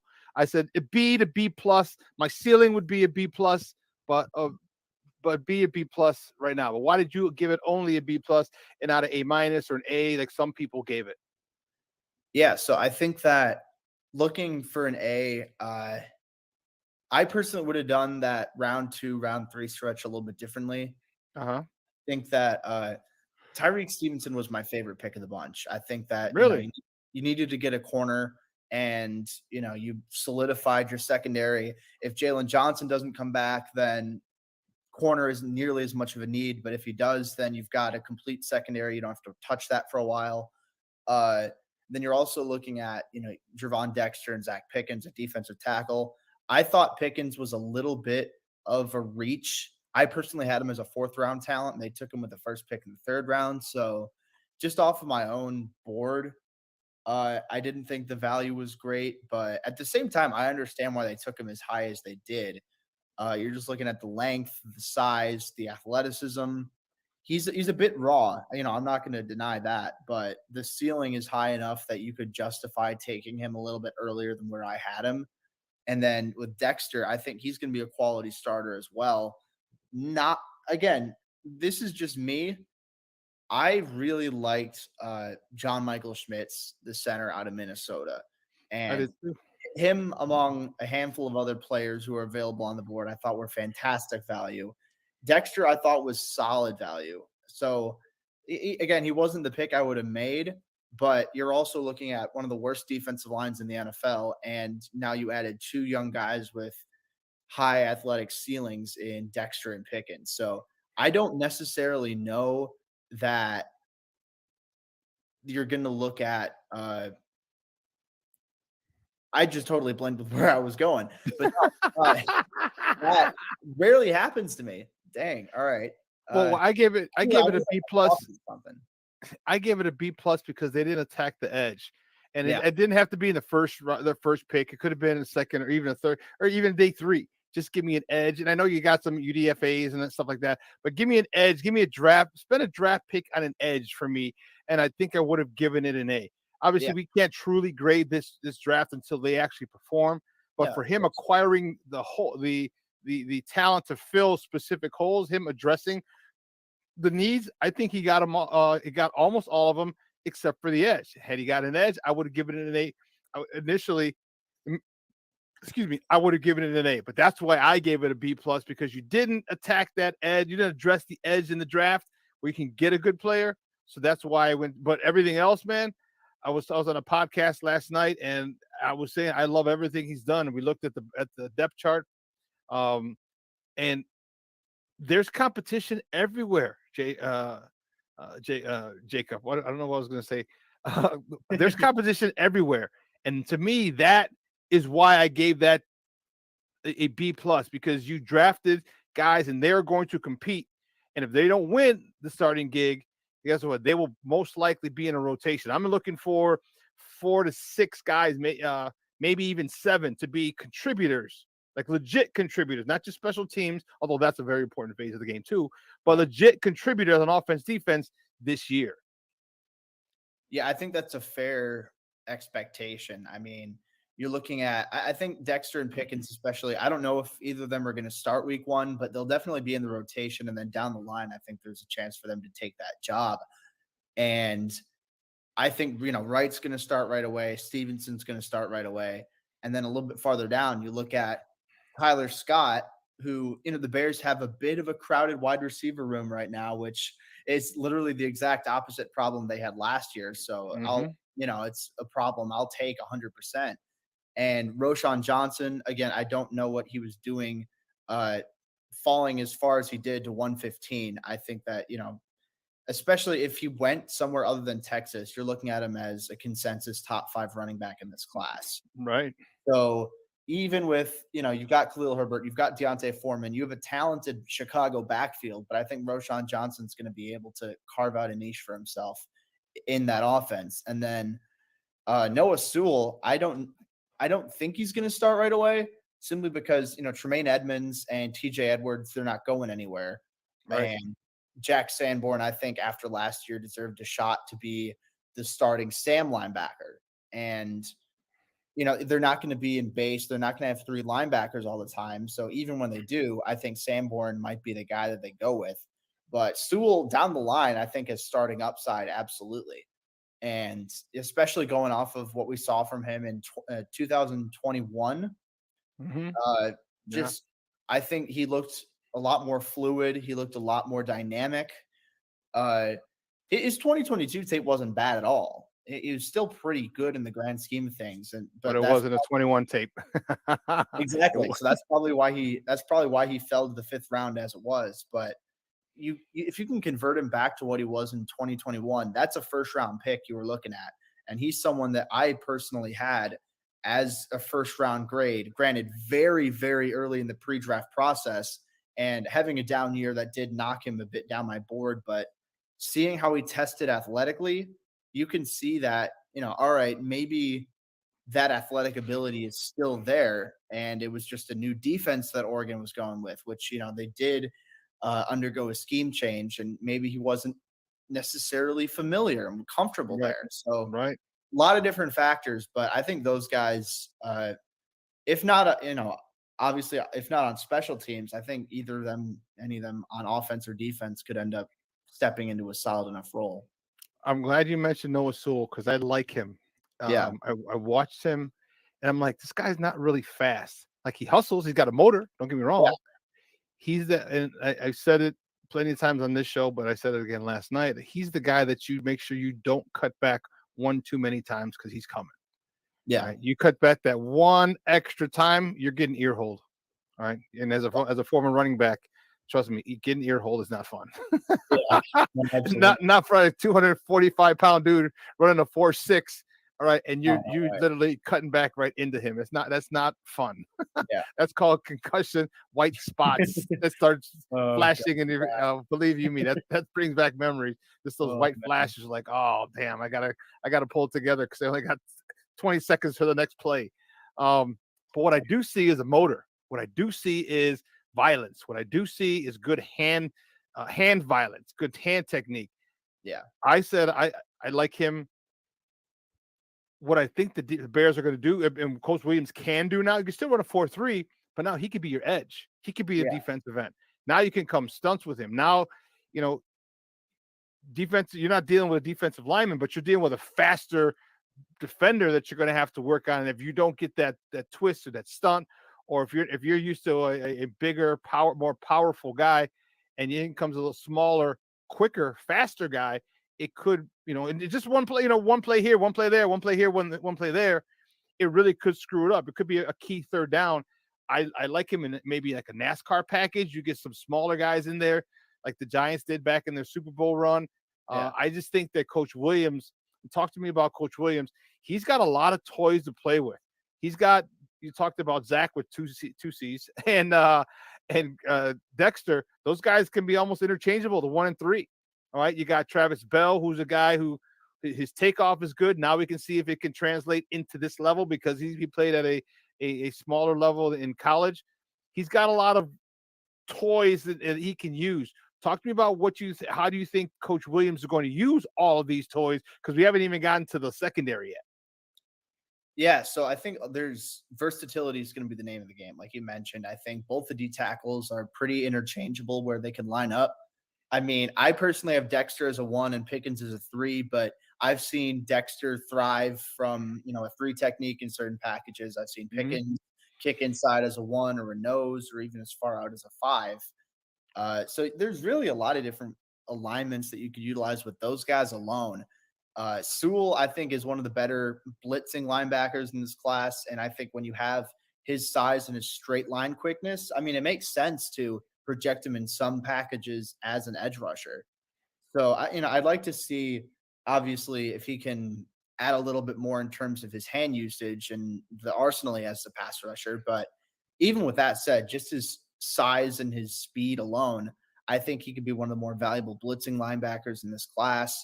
And he plays with a high motor. He plays his ass off. So I think that's something that's especially very important. And even if, instinct, sometimes he can be a little bit more reactive than he is instinctive, but I think that's something that can develop in due time. And I think especially last year in 2021, I should say, we saw a lot more of like that quick processing, whereas this past year, it's clear he didn't look super comfortable. So again, that's something you might want to chalk up to new defense, new scheme.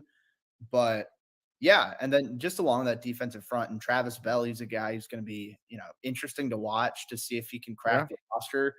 I think that, with the two rookies and then with Justin Jones and Andrew Billings, I think that those guys are pretty set on the roster. But if they want to carry a fifth, which I think is possible, I think Bell is going to have a good chance. And obviously, Brian Poles thinks the world of him as a person, and tested very well. He's got a quick, explosive off the ball. So I think that there's a decent chance where even if he doesn't make it to the active roster on game days, he might be on the team and then just be inactive. But regardless, I mean, the fact that you're talking about all these new additions, it's a lot different from what it was last year. And yeah, the defensive line, I won't say it's going to be great this year because, you're stepping in rookies, and then realistically, Justin Jones and Andrew Billings, they're decent players. They're probably high-end rotational guys or low-end starters, and then edge rushers still a need. But it's still a better defensive line than it was last year. And when you factor in all the upgrades at linebacker and, the upgrade at corner and the future development of some of the younger guys they have in that secondary, I think the defense is going to be a lot better. So Alan Williams, I think that there are some times where he got a little bit vanilla in his play calling, but that's not necessarily surprising considering what he had to work with last year. So I'm excited to see what he can do with a better group. I think that there's going to be a lot more opportunity to move guys around, a lot more chances to, kind of confuse opposing offenses and, maybe I'm trying to think of the right word, I guess, disguise different coverages and, put on like exotic blitz packages. I think these linebackers are much more prepared to do that than the linebackers last year. So yeah, no, I think there's a lot to like and a lot to be excited about with that group. I'm glad you said it because that's exactly what I said yesterday on the podcast that I was on. I'm trying to think of exactly what you're talking about, what you said, but the opportunities that he has. Oh, is the secondary with the pass rush. Yeah, I mean, we had 10 sacks as a group from the D line. And Philly had 4 guys on the line that had 10 sacks each. I mean, okay, so we saw this group, the secondary, making plays, a lot of pass breakups the last few weeks of the season. They finally got their footing. They were comfortable. They went through the growing pains of a rookie season, and they came out of it on the other end, and they came out of it as productive cornerback DBs. Yeah, Jaquan Brisker, Kyler Gordon, even Jalen Johnson when they decided to throw to his side. A lot of pass breakups, a couple of picks. So now you get a pass rush, and I'm not putting them with the Steel Curtain or the 85 Bears or the Ravens. I'm not putting them there at all. I'm saying the pass rush is improved. When the bar was very low, but it's still improved. And if that happens with the upgraded linebacker, so now you can't get a deep middle shot because we have Edmonds who can get down the field. That window for a deep middle shot is a lot tighter. We have a ball hawking free safety. I really like the potential for this secondary and this defense to surprise a lot of people. The Bears are going to surprise a lot of people. People who don't understand football wouldn't have said what you said. Where you said, all right, the improvement of the linebackers, improvement of this. People who don't get football don't understand that, and they don't. This is why, like, well, the Bears are going to win 6-7. I'm excited about it. I said they're going to win double digits. 10 could be 11. Perfect in a world of a perfect storm where everything goes right, maybe 12. But I'm thinking 10 is where I'm at. I love it. Talk to me about the DBs that they drafted. So you got Tyreek, the cornerback from Miami, but you also got a cornerback from Minnesota. You also drafted Williamson from Stanford. How much do you see? Are they depth but also how soon before they take over, because Jalen Johnson's coming up on a contract. Eddie Jackson's going to be 30. Talk to me about that and how Ryan Poles is not just bringing in talent, but talent that can replace the older talent every year. Seems like every year. I'm interested in seeing what Terrell Smith especially does. I think that you're in the 5th round, especially late in the 5th round, you're taking a shot on tools, and he's someone, got long arms, he's athletic, he's big, he's physical. I think there's some deficiencies in his game as a processor, and I think the hip fluidity can improve a little bit, but the sheer speed that he brings and the catch radius and the ability to compete at the catch point is definitely encouraging. And I think he fits the kind of play style that Eberflus wants in his defensive backs. I think he's going to be more depth. He's going to push Kendall Vilder for being the top corner, the go-to corner whenever someone gets hurt. And then you're also looking at, you mentioned Jalen Johnson.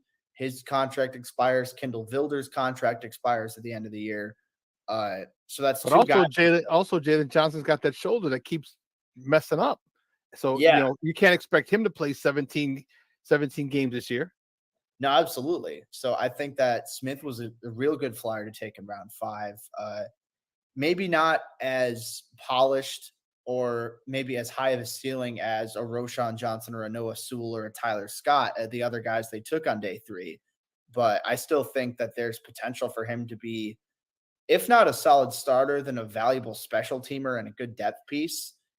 And Kendall Williamson, I think they're going to put him at safety. I think he's someone who's going to compete for a roster spot, especially they haven't re-signed DeAndre Houston Carson, which I don't know at this point they haven't. So it makes me wonder, are they going to do it at this point?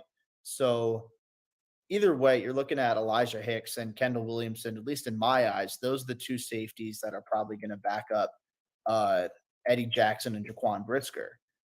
So, I mean, there's a chance that one of the other guys they bring in might compete for a spot, but realistically, it's a lot of, it's decent journeyman veterans and then undrafted free agents you're bringing in. I think Hicks and Williamson have the upper hand there. And regardless, though, I think that the secondary has them set up well, especially at corner. Yeah. Has them set up well for the future. It gives them some added leverage, honestly, over Jalen Johnson. They say, okay, we got Stevenson now. We got Kyler Gordon. We really like Terrell Smith. Why should we pay you however much money? Right. And, I think Jalen Johnson's going to get paid. He's going to get a big payday, and I think he deserves it. It's just a matter of, are you going to pay him like a bona fide, undisputed cornerback 1?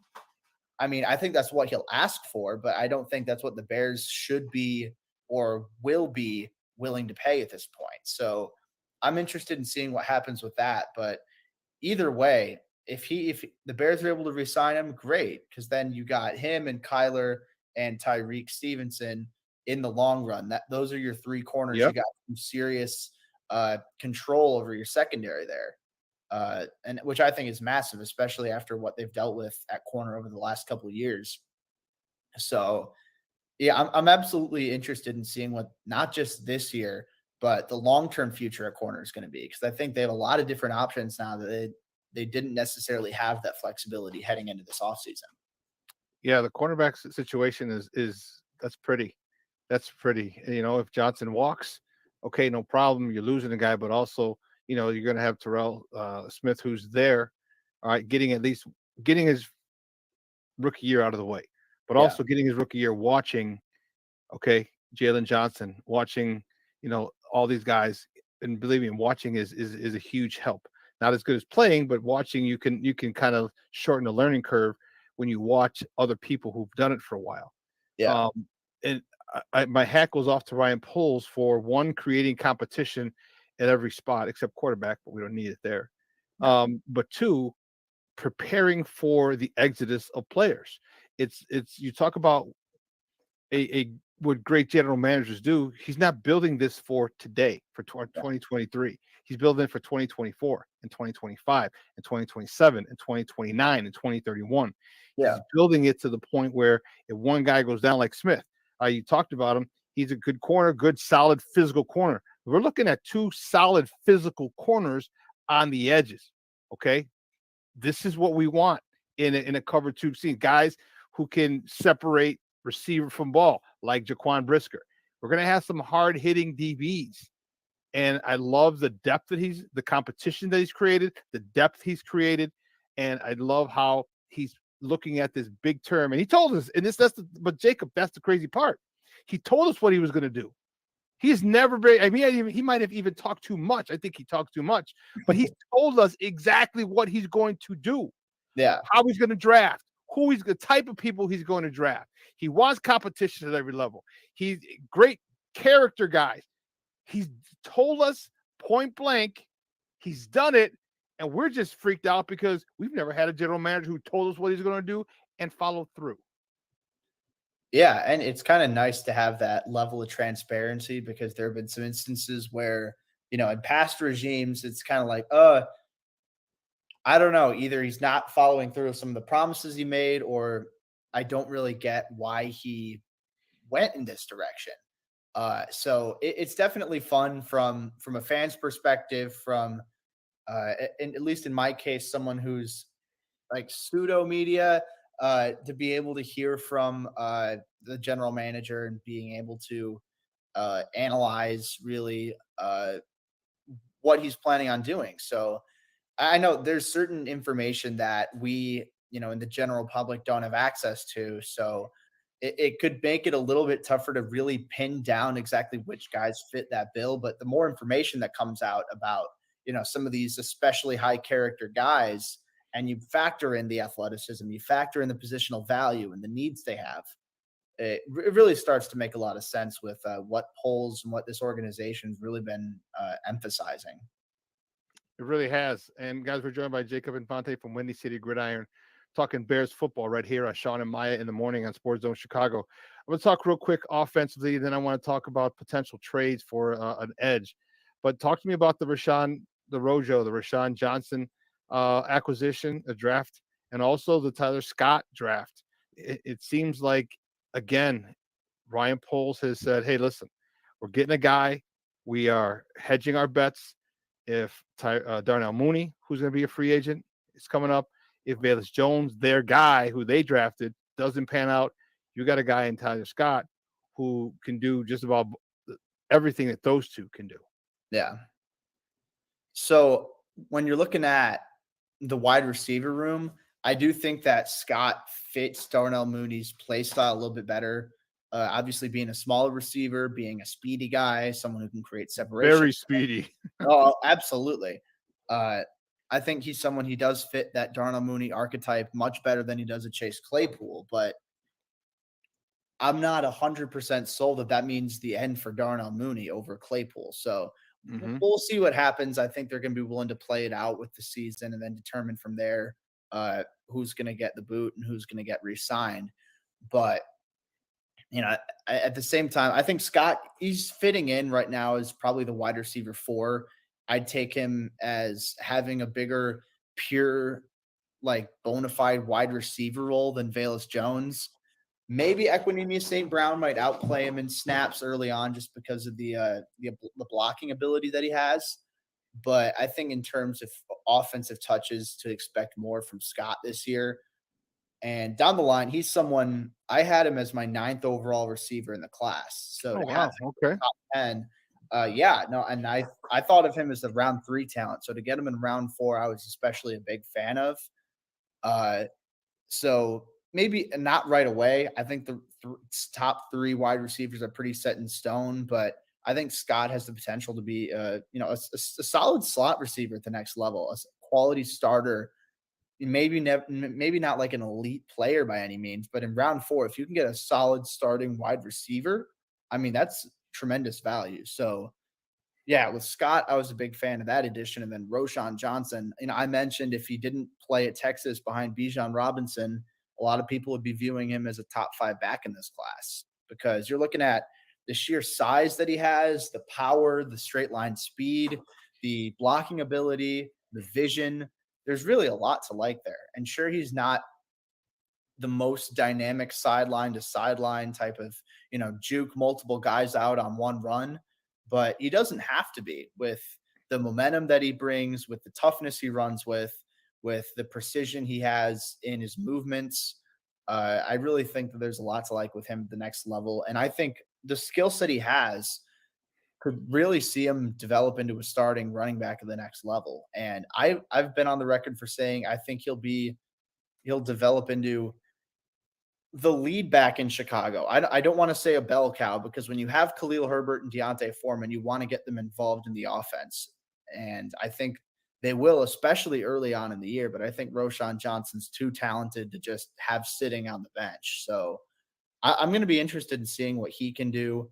I think that it's never a bad idea to take a running back on day 3 when you consider the return on investment you're getting with a lot of those guys. Mm-hmm. So I'm a big fan of it personally, and taking a shot on someone with, maybe some untapped potential and someone who's got a bit of a lighter workload at the collegiate level. Oh yeah. I think it's definitely worth taking a shot there in round 4. That's exactly what I was going to say. His legs are fresh, right? Yeah. His legs are fresh, and so you saw his repertoire is complete. He is a complete running. He's a 3-down back, which is and some people have talked about his lack of breakaway speed. Show me all the running backs who have breakaway speed. You know what I mean? Yeah. It's okay if you don't have breakaway speed. The most important thing you need to have is vision. All right. That is the most important thing, because if you can't hit holes, you can't see things. You're not going to get out into the open spaces. And in the open spaces, he's got good speed, not great speed. He's got good speed, and I'll take good speed. Him as a whole package, I will definitely take. And I think you're right. I think by the end of the year, he will be starting. He won't be a bell cow, like you said, because those other two running backs definitely have a lot to offer and can really, add to the potency of this offense. But I think this guy is. I'm looking forward to seeing all the hype, because he couldn't be physical in rookie minicamp. So I can't wait till training camp. I can't wait till preseason. That's what I really want to see him. Because the one thing you talked about was his lack of jukiness and shakiness. Excuse me. You don't need to have that. Yeah. He wasn't jukiness and shaky, and he still he led the league in missed tackles. Yeah. Right. So, and broken and missed tackles. So there's a lot to like about this kid. And I remember Ryan Poles has said that they did tons of drafts. He goes, and not one of them did they have Roschon Johnson falling to the 4th round. Yeah. So not one of them. They said he was gone long before that. Last one before we let you go, Papan. I really appreciate your time as always. And I know it's you're graduating, you had finals, you had a whole bunch of other craziness, and man, I truly appreciate you taking your time out to holler at the boy. Talk to me about what you think they're going to do. There's a lot of trade rumors, right? The Chase Young, the Yannick Ngakoue, a couple others. What do you think the Bears do for an edge rusher? Do they draft one?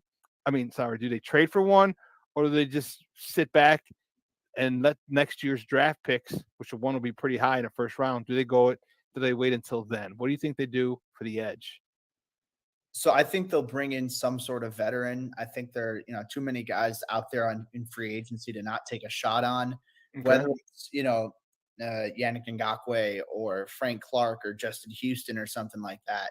I think just one of those guys were worth bringing in, considering what they have at edge rusher right now. You're looking at DeMarcus Walker and Rasheem Green as the 2 additions, and then Travis Gibson and Dominique Robinson. But Gibson's contract's expiring at the end of the year, and he didn't live up to the expectations. Dominique Robinson had some flashes, but overall wasn't all that great this past project year. Still a project. Yeah. Oh, no, absolutely. And then, Walker and Green, Walker had a solid year with the Titans, but, surrounded by a lot better talent than what he will be in Chicago. So I think it's, apples and oranges there. And then Green's a solid starter, but again, that's by Chicago standards. I think with most teams, Rasheem Green is, he's a backup who certainly gets playing time, but I think that he's going to be in a bigger role in Chicago than he would be for most other NFL teams. So he's not a difference maker in most teams. Oh, he's a guy. He's a guy. I agree. Definitely. And I think that next year's draft is going to be interesting to watch. I think they'll, they have the 2 first-round picks and a second rounder. I think at least as it stands right now, one of them will be an edge rusher, or at least it should be. Mm-hmm. Because Deep edge rusher, deep draft and edge rushers next year, if I'm not mistaken.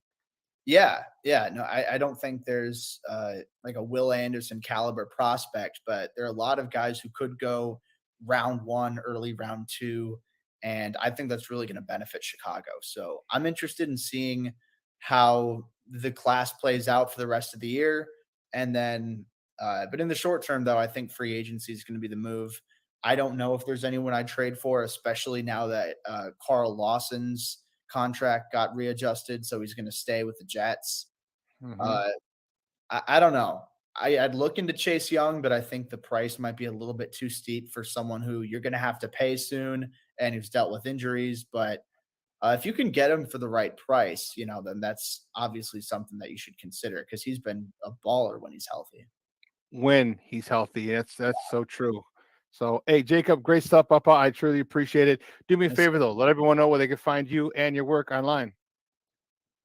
Yeah, so you guys can follow me on Twitter at Jacob Infante 24, and you can find like my written work over at Windy City Gridiron. I cover the Bears and the NFL draft over there, and you can check out my Patreon. I just finished up. I had my draft guide with all my my entire big board. A lot of scouting reports, a 7-round mock draft, player comps, all that good stuff. So there's gonna be more stuff coming on that over the summer too. So a lot of good stuff in the works in the long term. So yeah, I'll be doing my best to fill this little content gap that we got going on here.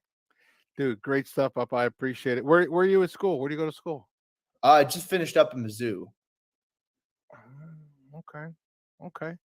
All right, cool, man. Are you from Chicago or? Yeah.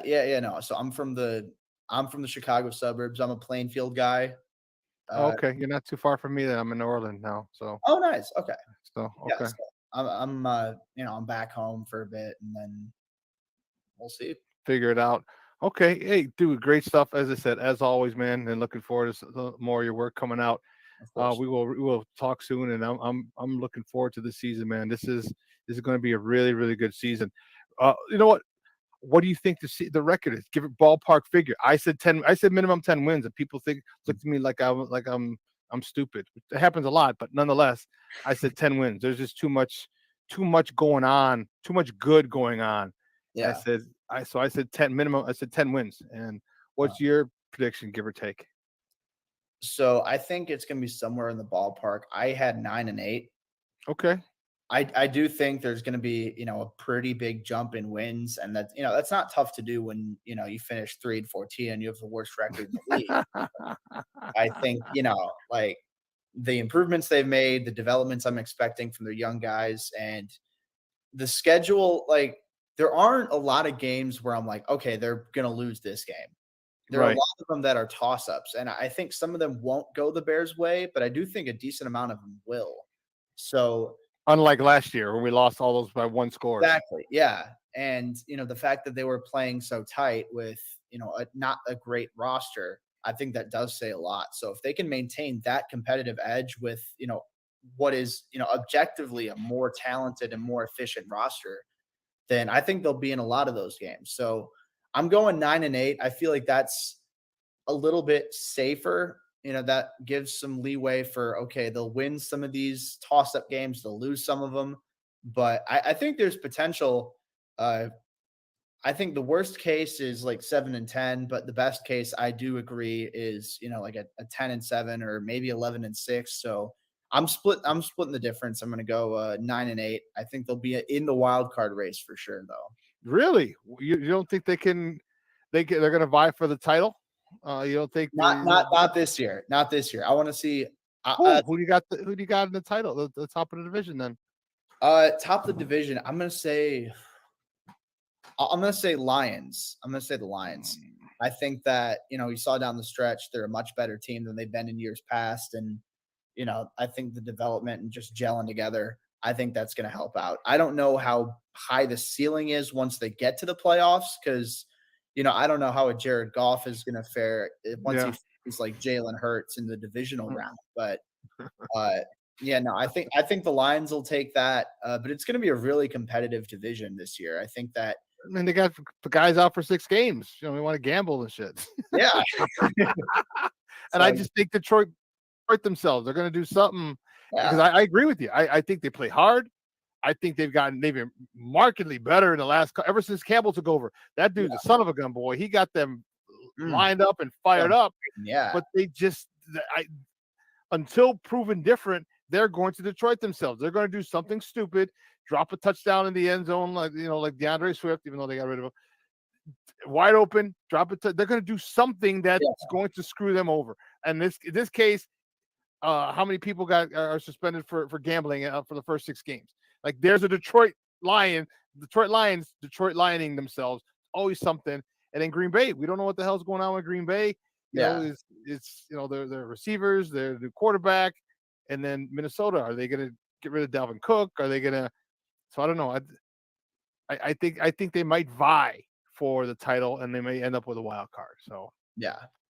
Dude, great stuff, man. I appreciate it, man. We will talk soon. And safe travels back to Chicago. Are you back yet, or are you? You coming back? I'm back. So okay. I'm back.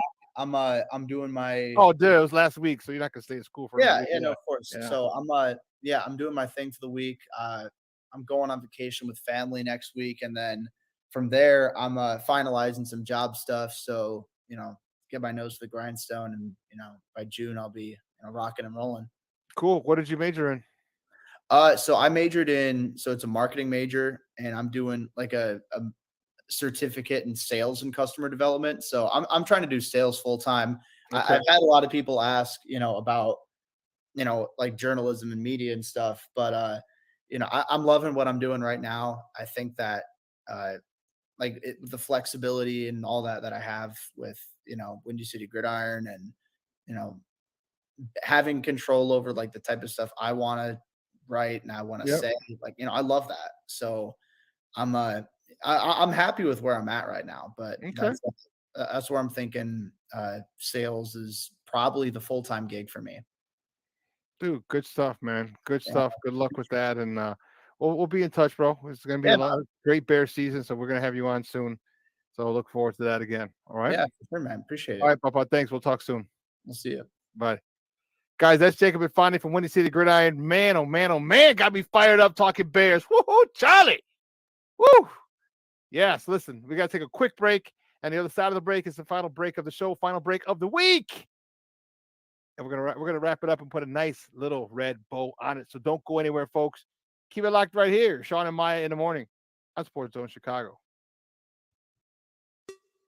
Hey, it's your boy, the Superback, Shawn Sierra, and be sure to follow Sports Zone Chicago on all social media platforms, on Facebook, Instagram, and our Roku channel. You can find us at Sports Zone Chicago, and on Twitter, we are at Sports Zone Shy. Also, be sure to download our mobile app so you can take Sports Zone Chicago with you on the go.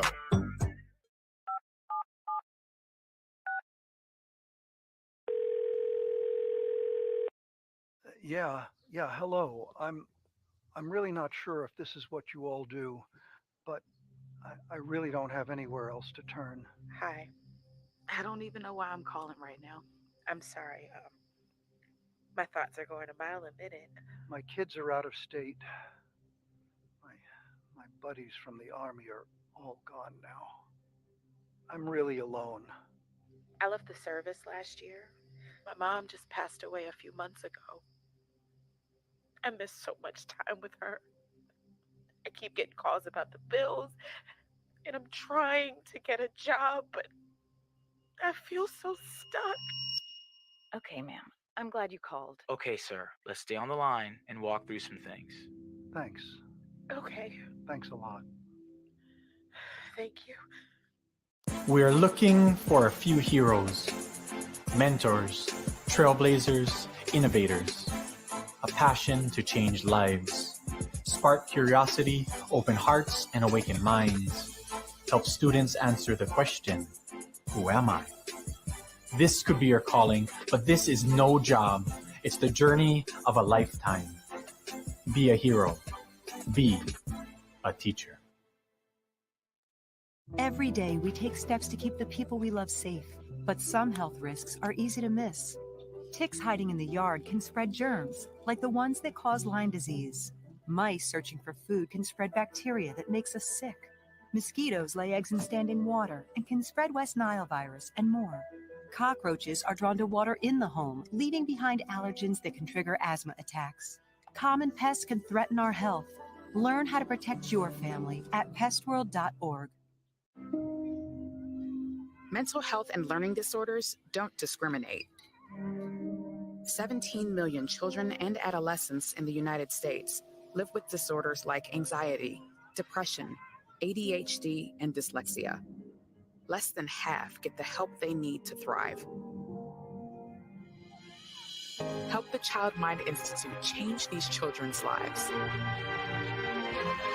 Visit childmind.org.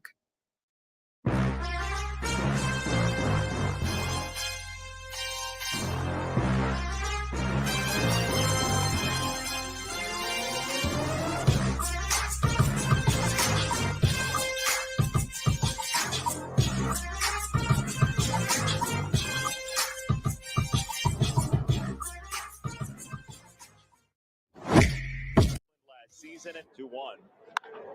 Ford second. Well, 27 line drive outs isn't going to happen. Your dreams for Cleveland. Here's one of those ground balls. It's Berger. It's Alberto, and it's a double play. It's a 5-4-3 the yard. And he swings and hits a ground ball into left through the hole. 114 off the bat. He's had some leg issues, so he's got to make sure he keeps the ball off the ground. Line to left, a base hit for Grandal on 2 strikes. Woohoo. Welcome back to Shawn and Maya in the morning on Sports Zone Chicago. Those clips courtesy of NBC Sports Chicago. And we just got done with Jacob Infante. He is now a Mizzou alum. Jacob Infante talking Bears football got me fired up. I love it. I love it. I love it. I love it. And no, Junior, to answer your question, you asked if that was an owl above that was on my shirt.